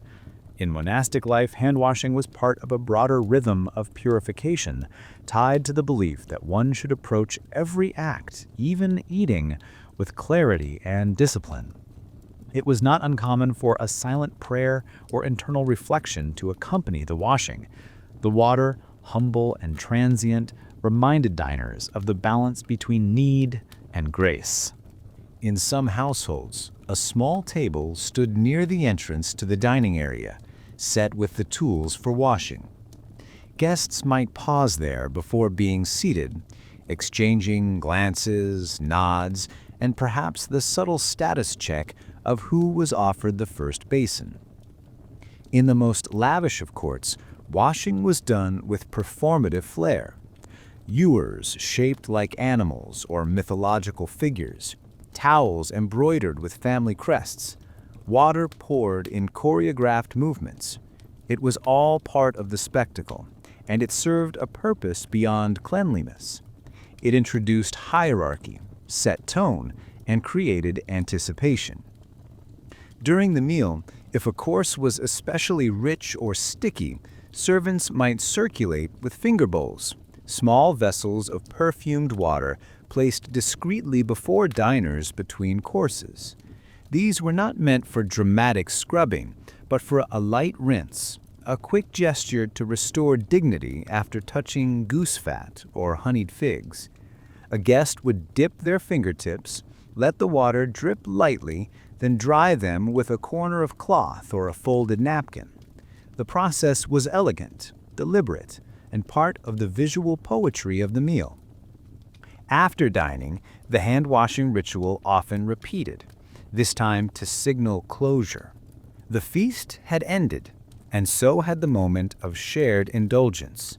Just as guests had entered clean, they would leave clean, the sensory residue of sauces and spices gently erased, the body returned to its everyday role.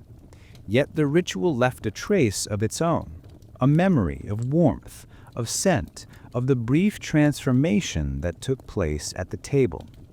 Even in more modest homes, where basins were made of wood and towels of coarse linen, the principle held. Children were taught early to wash before meals, not just for health, but because it showed gratitude. To wash before eating was to acknowledge the labor behind the bread, the generosity of the host, the dignity of the meal itself. It elevated a simple act into a moment of awareness. And so, in the medieval world, water flowed not just across skin, but through custom, belief, and beauty. A hand freshly washed was not just prepared for food, it was prepared for community, for presence, for the intimate ritual of sharing. In a culture where hands were always visible, always active, their cleansing was both a necessity and a grace, an invitation, again and again, to touch the world, clean, aware, and ready. In an age when power often rested on fragile alliances and silent rivalries, the medieval dining table was not only a place of feasting and fellowship, it was a place of danger. The same hands that tore bread, passed meat, and lifted goblets could also deliver something far less nourishing: poison.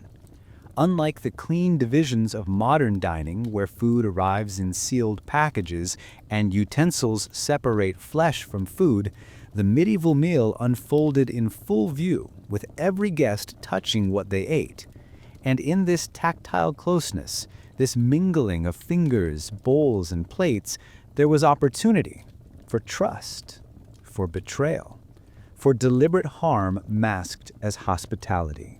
And here again, the culture of eating with hands both heightened the risk and sharpened the awareness. Touch was intimate, but also revealing. One could feel if something in the bread was off, if the texture of a sauce felt strange.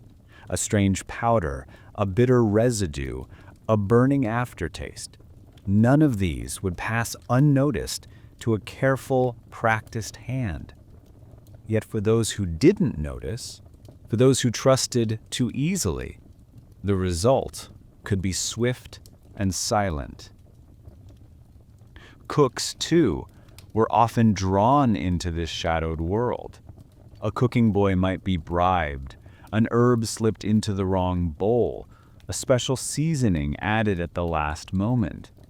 And because food preparation was hierarchical and chaotic, tracing the source of tampering was nearly impossible.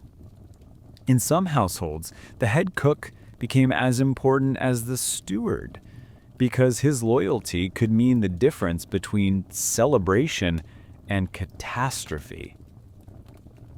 Over time, some hosts develop habits of defense, eating only what they themselves prepared, drinking only from certain cups, using taster slaves in the ancient world, or trusted companions in later centuries. And yet the danger remained, because no lock could guard the hand, no seal could prevent a passing touch. At the medieval table, the very thing that united guests, the shared contact with food, was also what left them vulnerable. Still, meals went on. Bread was broken, wine poured, hands reached, as they always had, because the act of sharing food, despite its risks, was too deeply woven into culture to abandon. To eat with others was to declare, however cautiously, I trust you. I believe we can sit together, touch the same bread, dip into the same bowl, and survive. And perhaps that was the most powerful part of the meal. Not the flavor or spectacle, but the risk taken in reaching out, in accepting what was offered, in watching the hands of others and allowing your own to be seen. Because in that moment, surrounded by scent, light, and laughter, even knowing the danger, people chose to eat together. Long before the rise of formal sign language or sophisticated diplomatic codes, people knew how to speak without speaking. At the medieval table, words were often unnecessary, sometimes discouraged, sometimes forbidden, and yet conversation flowed, rich and layered. It moved not through voices, but through hands, glances, timing, and the choreography of shared meals. The table was more than a place of eating. It was a theater of silent speech, where food became the medium and the body the message. In monasteries, for instance, silence was a spiritual practice. Meals were taken in near complete quiet, broken only by the scrape of a spoon or the soft clink of ceramic. But even in this hush, communication thrived. Monks developed detailed systems of hand gestures, some simple, others quite specific, to indicate hunger, gratitude, a request for more bread or water. A raised finger might mean, "May I be served?" A flat palm over the trencher might say, "No more." Over time, these small signals became instinctive, forming a kind of visual language passed from novice to elder, wordless yet intimate. Outside the cloister, the lay table was just as expressive. Among the nobility, where a conversation was allowed but often strategic, much was conveyed between bites. A glance across the board could signal approval or disdain. The way one offered a piece of food, deliberately, hesitantly, or without looking, could reveal affection, irritation, or social distance. The pause before taking a bite, the decision to wait until someone else was served, the deliberate placement of hands, all these silent acts spoke volumes. They said, "I defer to you," or "I accept your presence," or "You are being watched."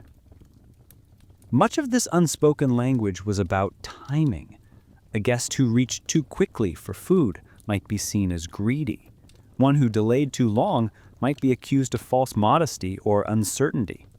The ideal rhythm lay somewhere in between, a kind of social harmony, where each hand moved in subtle coordination with the rest.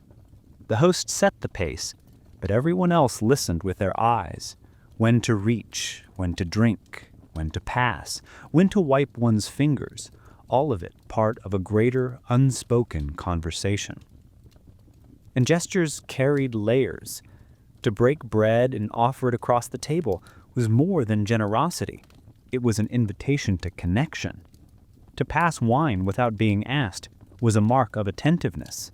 To tear meat and serve the best portion to someone of higher rank, even before taking your own, was not just courtesy, it was allegiance. These acts replaced declarations. They created alliances, soothed tensions, and honored hierarchies. In some cases, they even brokered forgiveness long before words of apology were spoken. The power of eye contact was just as potent. A sustained look could mean challenge or curiosity. Averted eyes could signal submission or shame. Laughter without words, shared over a particularly extravagant dish or a clumsy spill, built camaraderie. And silence, when held just long enough, could unsettle as effectively as a sharp comment. At court feasts or political banquets, nobles often used these silent exchanges to test, flatter, or provoke. A single gesture at the table might ripple into negotiations behind closed doors. Even the way someone held their food spoke of character. A hand that trembled while lifting a morsel might betray nervousness. Fingers that hovered over a dish but never took revealed restraint or fear. A guest who broke bread too easily, too carelessly, might seem unrefined. One who cradled a goblet like a precious object could signal refinement or calculation. Every motion told a story, and everyone at the table was listening, even in silence.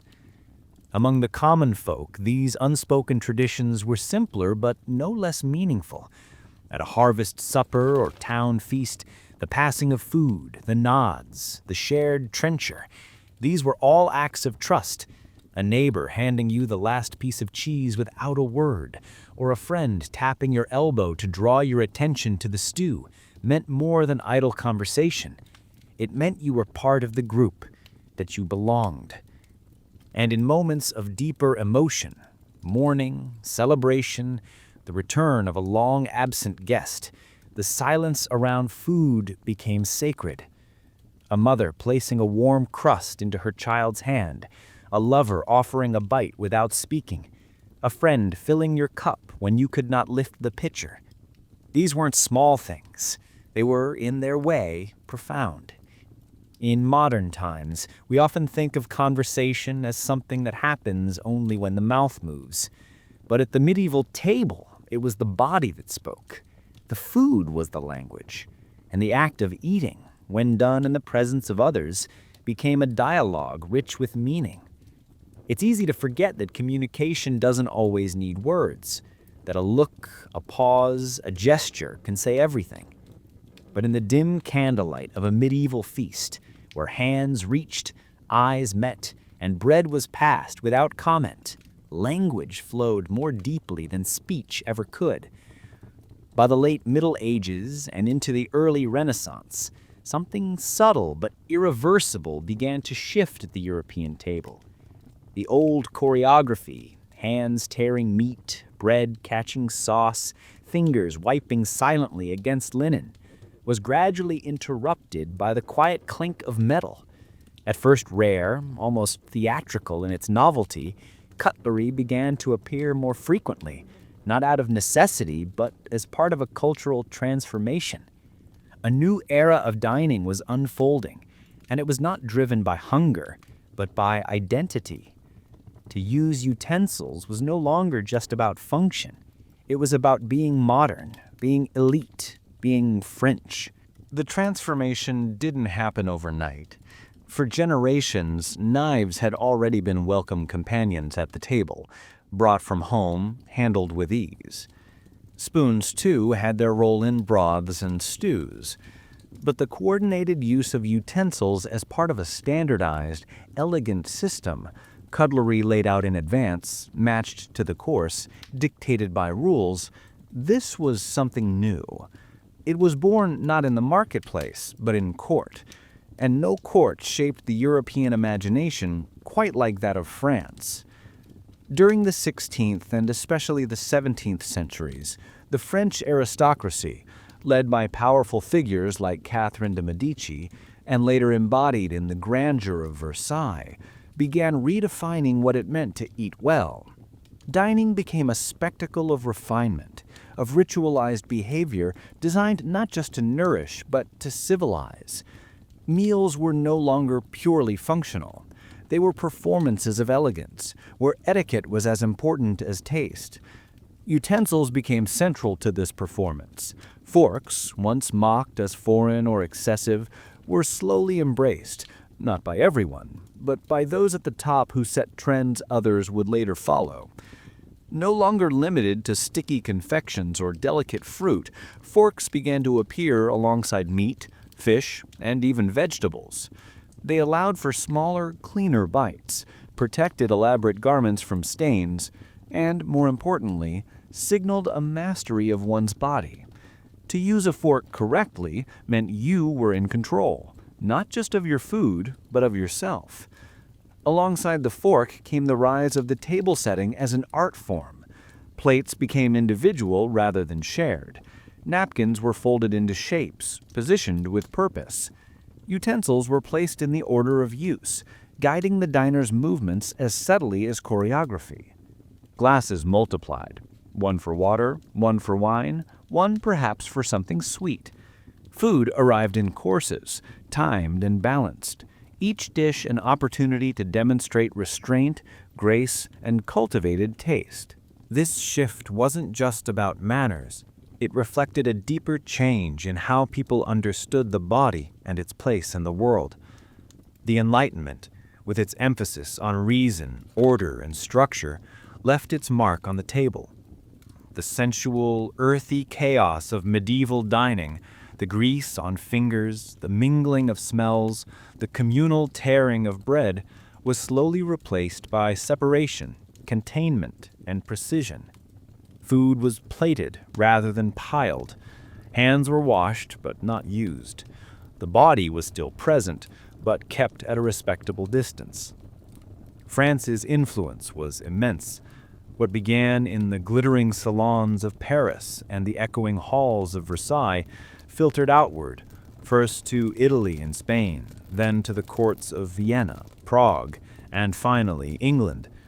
Cookbooks changed too, evolving from rustic instructions to polished manuals filled with terminology, measured portions, and diagrams of place settings. Eating became not just a necessity or a pleasure, it became a lesson in being seen. But not everyone adopted these changes at once. In rural areas, among the working class, and in households tied more closely to tradition than fashion, the hand still reigned. Bread was still broken communally, stews still spooned from shared bowls, fingers still licked without shame. The transition to cutlery was uneven, often generational. Grandparents clung to old habits. Children learned the fork in school. The table became a site of negotiation between past and future. Still, the pull of refinement was strong. To adopt utensils was to claim modernity, to step into a larger cultural narrative that equated elegance with civility. And once this association took root, there was no going back. The fork was no longer just a tool. It was a symbol of sophistication, of class, of discipline, a gesture that said, I belong not to the world of fields and feasts, but to salons and salons of thought. And so the hand, once so central, began to retreat, not vanishing, but giving way. It became something to be folded in the lap, to be used discreetly, to be trained in stillness. What had once been the soul of the table became its quiet guest. The fork, the knife, the spoon, they took its place, gleaming, polished, ready. The age of touch gave way to the age of distance, and the table, once full of shared gestures and flesh-on-flesh communion, became a realm of boundaries and performance. But beneath the silver and porcelain, something human still lingered. The echo of fingers breaking bread, the warmth of shared food, the memory of touch. Because no matter how refined the tools, the body never truly leaves the table, it simply learns a new script. The fork may have glimmered with the promise of refinement, but its path to acceptance was anything but smooth. For centuries, this slender, harmless-looking object sparked ridicule, suspicion, and even open contempt. Far from being welcomed as a step forward in dining etiquette, it was often dismissed as theatrical, effeminate, and entirely unnecessary. In a world where tradition ruled the table and the hand was both tool and symbol of shared humanity, the fork was not just new, it was an affront, a challenge to centuries of habit, and many were not ready to yield. At first, the resistance was almost comical. Fork users, often foreign nobles, visiting brides, or overly refined courtiers, were the butt of jokes and targets of whispered gossip. To bring a fork to the table was to mark yourself as someone too delicate to touch bread, too precious to grip meat, too concerned with appearances to participate fully in the ritual of the meal. It seemed theatrical, an ornamental gesture rather than a functional improvement, and worse, it signaled distance between diner and food, between person and custom, between the new and the known. There was something untrustworthy about it. Hands were honest. Everyone had them, everyone used them. They revealed nothing and everything at once: hunger, grace, respect, greed. To eat with your hands was to place yourself in the ancient rhythm of the table, shoulder to shoulder with generations past. But to wield a fork, that was something else. It separated you from the communal bowl, from the shared trencher, from the flesh of the food itself. It introduced an object between the body and the meal, and that object carried meaning. Much of the backlash came from those most invested in the traditions the fork threatened. Clerics and moralists decried it as a frivolous invention. Courtiers mocked it as a foreign indulgence. Even cooks, used to preparing dishes that welcomed fingers and bread, questioned the need for a tool that turned eating into something clinical. Why stab a pear when you could cradle it? Why pierce a roast when you could tear it?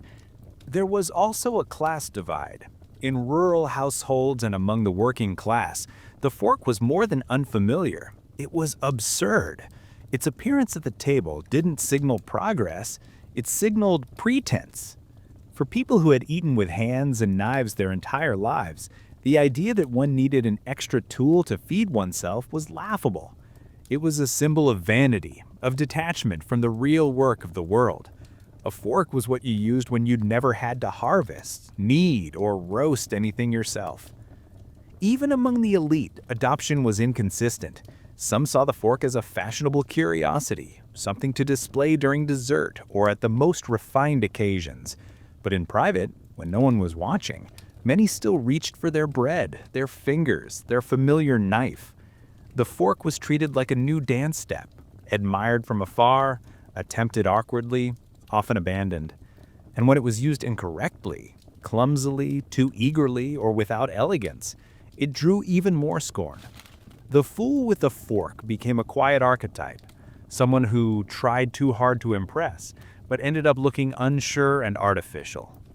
Satirical poems and court plays lampooned these early adopters.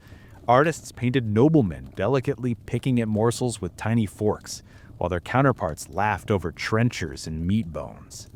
In literature, the forked eater was sometimes portrayed as suspicious or even sinister, someone trying to rise above their station, someone ashamed of the human body's closeness to its food. The fork was not neutral. It was layered with implication. But beneath the laughter and resistance, a deeper anxiety flickered. The fork represented change.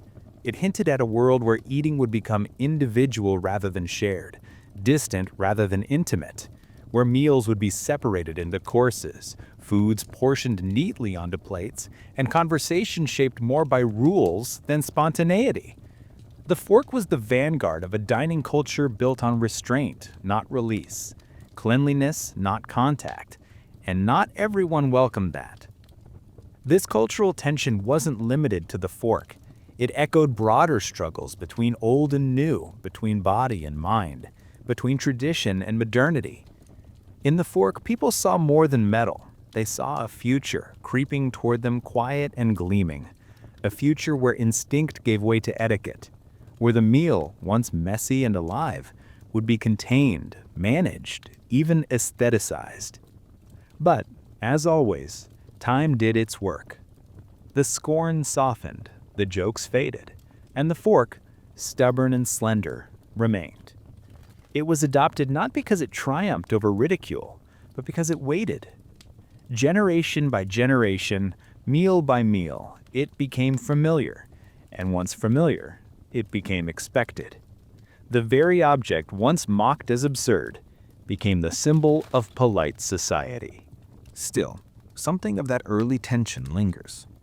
Even today, when a meal is eaten with hands, whether a slice of bread torn at the table, a fruit bitten whole, or a dish shared without utensils, it feels more immediate, more real, as if, beneath centuries of polish and protocol, we still remember the time when the fork wasn't welcome, when fingers ruled the table, when touch was the first language of food, and laughter followed anyone who dared to replace it.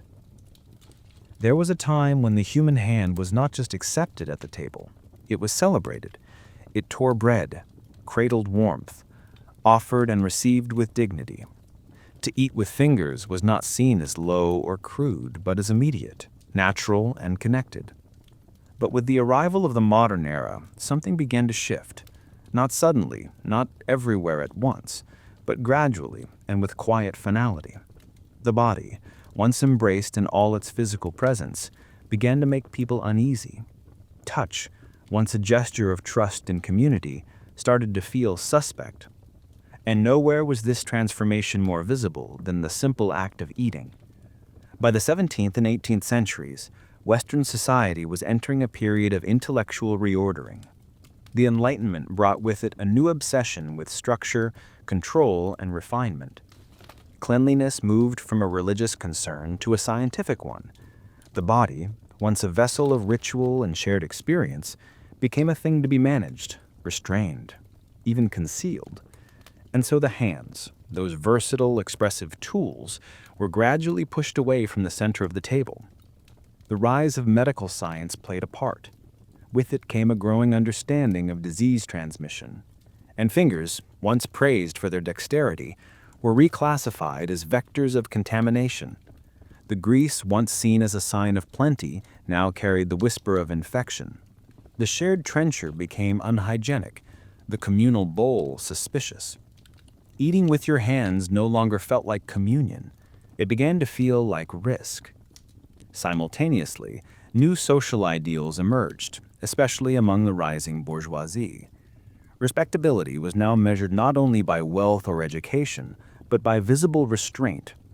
To be well-bred was to be clean, composed, and above all, controlled. Table manners became more rigid, meals more segmented. Napkins multiplied. Silverware was no longer a curiosity, it was an expectation. The fork, once controversial, was now morally correct. The hand, by contrast, became the primitive relic. And with this change came shame. To touch food was no longer natural, it was inappropriate. Children were corrected sharply for eating with their fingers. Servants were trained to serve without contact. Manuals of etiquette described the vulgarity of dirty hands in increasingly harsh terms. What had once been a celebration of human closeness became a symbol of disorder. The body, with its smells, fluids, and unpredictable urges, had to be disciplined. This wasn't just about hygiene, it was about decorum. The Age of Reason brought not just logic, but discomfort with anything unfiltered. The body was now viewed with suspicion as a source of temptation, illness, or social embarrassment. Physicality itself became something to disguise. Clothing covered more, perfumes masked scent, gloves shielded skin, and at the table, touch was replaced by silver, intimacy by distance.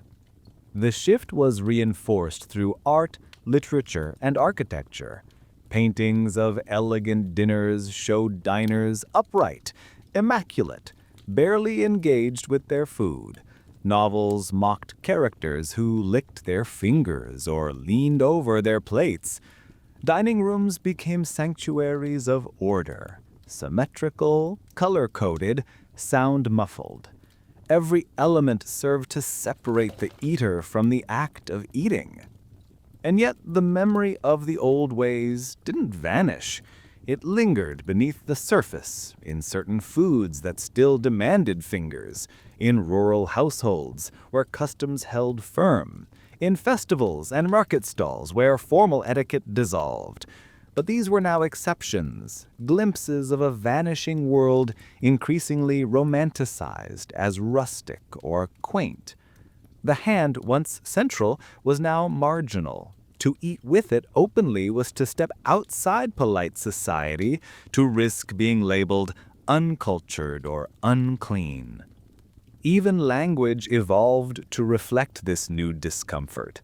Words like grubby, sticky, or greasy took on negative connotations. Clean hands no longer meant readiness, they meant protection.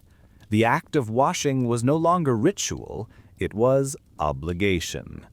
The sacred became sterile, the physical became private. This evolution reflected broader cultural currents. As cities grew and populations swelled, cleanliness became not just personal virtue, but public health mandate. Governments promoted sanitation, schools drilled etiquette. Urban life, with its tight quarters and constant contact, demanded barriers between people, between surfaces, between food and flesh.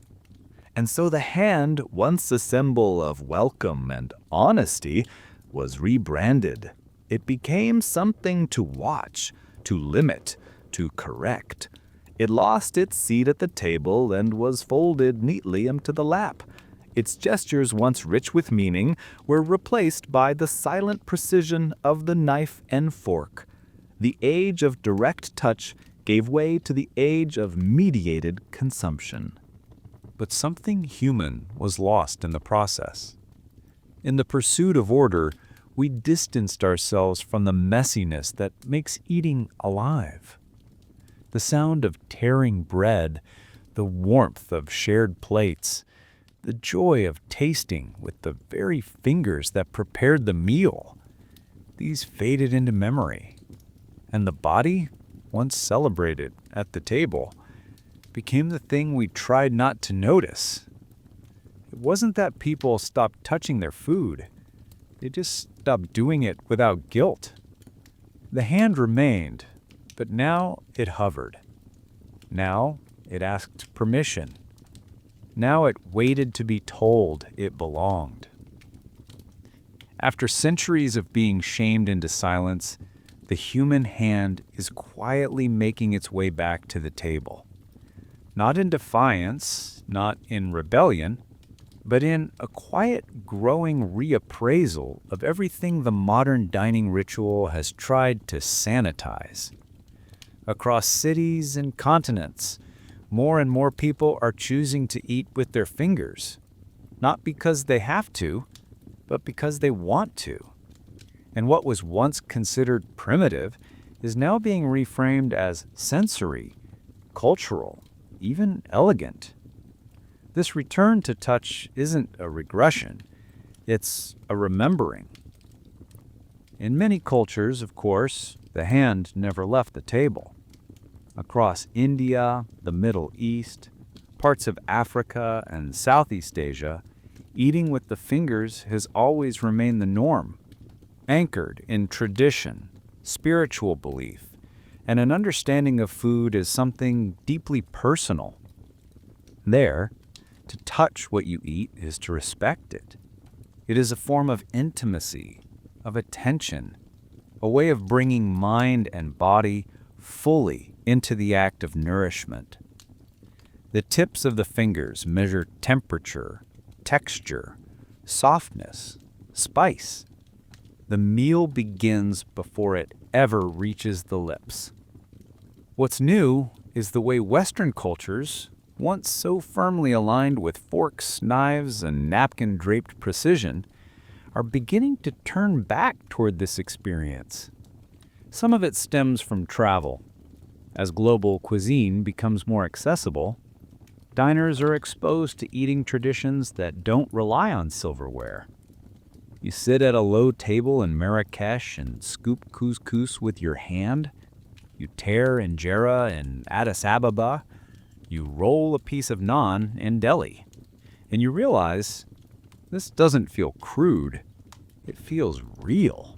Street food has been another gateway. From tacos in Mexico City to grilled skewers in Bangkok. From pastries on the sidewalks of Paris to bao buns in Shanghai, the best bites in the world rarely arrive with a side of cutlery. They are passed hand to hand, eaten standing up, shared in moments too fast or joyful for etiquette to intervene. There's something thrilling in that immediacy. No tool but the fingers, no ceremony but appetite. Even fine dining has begun to flirt with the idea. High-end restaurants now occasionally present courses meant to be eaten by hand, not because silverware is unavailable, but because the chef wants the guest to feel something. A warm oyster shell, a glazed rib, a soft dumpling, lifted, not speared. It becomes a statement. Forget the script. Come closer. Be part of this. And this shift is not just about food, it's about control. In an age where so much of life feels distant, digitized, and outsourced, there's something radical in claiming the physical act of eating. It slows you down. It demands presence. It turns a meal into more than nutrition. It turns it into a moment. You feel the grain of the rice, the tension of a crust, the burst of a berry against your fingers. These aren't just textures. They're sensations the fork steals from you. There's also a growing awareness that the old obsession with cleanliness and separation wasn't always about health. It was about class. Forks, napkins, hand-washing rituals all became ways to separate the refined from the unclean, the educated from the untrained. But today the boundaries are shifting. More people are asking, why should using my hands to eat be any less civilized than using a spoon? Isn't refinement a matter of intention, not tools? Restaurants have noticed. In cities from London to New York, Berlin to Tokyo, no cutlery dining experiences are becoming fashionable. Diners sit at tables where the first instruction is to remove their utensils. Some are given warm towels, bowls of scented water, or guidance on how to eat dishes with fingers alone. These meals are immersive, performative, but also strangely freeing. Stripped of the ritual armor, diners rediscover an old rhythm. They touch, they share, they smile differently. Even social media has played its part. Photos of food cradled in hand feel more immediate than neatly plated shots. A melting dessert held with care, a dripping taco lifted toward the camera. These images carry warmth, urgency, life. They tell a different story than white plates and mirrored spoons ever could. Of course, this revival is not without its contradictions. Many who now embrace finger food in trendy settings once turned away from the very cultures that preserved it. There's a risk of romanticizing the act while ignoring its origins, but for those who approach it with respect, not as a gimmick, but as a return to something essential, the experience becomes meaningful. Eating with hands is not a novelty. It's not a trend. It's a memory being unearthed. A gesture older than language. A way of saying, I am here. I trust this. I know this. In a world increasingly ruled by distance between people, between senses, between self and experience, there's quiet rebellion in returning to touch. And the hand, once cast aside as too messy, too crude, too exposed, is reclaiming its place at the table. Not with fanfare, but with quiet confidence. It reaches, it receives, it remembers. The hand remembers more than we realize. Long after the table has been cleared and the meal forgotten, it remembers the warmth of freshly baked bread pressed between fingers. It remembers the weight of a shared bowl passed slowly across a table. It remembers the texture of roasted skin, the slip of sauce, the roughness of salt. It remembers hunger not just as emptiness, but as movement, reaching, tearing, offering. And through all this, the hand remembers connection, not only with food, but with the people who sat beside us, who looked at us not across a set of utensils and napkin folds, but across something far older, touch. Before words organized meaning, the body did. Before table manners and etiquette codified our actions, instinct guided them. To eat was to reach, to feel, to understand nourishment with more than just the mouth. And the hand, that most human of tools, was the bridge between self and world. It did not separate, it united. It did not abstract, it involved. And in this closeness, this tactile honesty, lay something more than sustenance. It was memory, intimacy, belonging. Cultures across centuries have left their imprint on this ritual, from the careful three-finger technique of the medieval noble to the communal feasts of Bedouin camps. From monastic silence to the noise of street vendors, the hand has played its part in 1,000 ways, sometimes reverent, sometimes joyful, sometimes hungry, but always present. It was there in rituals of offering, in prayers over food, in silent glances across the table. The hand did not simply feed the body, it made the act of eating human. And yet, for a time, we stepped away. In our pursuit of order, of hygiene, of refinement, we placed barriers between ourselves and our meals. Forks, knives, plates, etiquette, they taught us distance. They trained us to sit straighter, eat quieter, touch less. We learned to see food not as something to hold, but something to manage. Clean, efficient, correct. But also somehow colder. The sensory world narrowed. The meaning changed. Now, slowly, quietly, we're remembering. Not in rebellion, but in return. In the way a traveler dips their fingers into an unfamiliar stew. In the way a child instinctively reaches for what looks good. In the quiet delight of tearing warm bread with bare hands. These moments are not regressions. They are recognitions. Echoes of something older than protocol, deeper than taste. A way of saying, I am part of this. I am here, fully. Because food is not just what we consume. It is how we belong, how we remember who we are. And the hand, more than any tool, carries that memory forward. Not in theory, but in flesh. It is a living archive, a storyteller, a witness. It carries the feel of grandmother's pie crust, the steam from soup in a clay bowl, the crunch of an apple passed from palm to palm. These are not just memories of meals, they are memories of presence, of contact, of care. To eat with the hand is not to reject civilization. It is to remember the part of it that was built through closeness. It is to allow the body back into the ritual, not as something to restrain, but as something to trust. The hand does not lie. It cannot fake hunger. It does not overthink. It knows heat and texture and the subtle differences between sharing and taking. It knows when to wait, when to offer, when to rest. It is the original etiquette, not written, but felt. So when we speak of returning to the hand, we are not only speaking of method, we are speaking of memory, of allowing ourselves to be part of the moment again, not only in mind, but in touch. The hand brings us back to ourselves and to each other.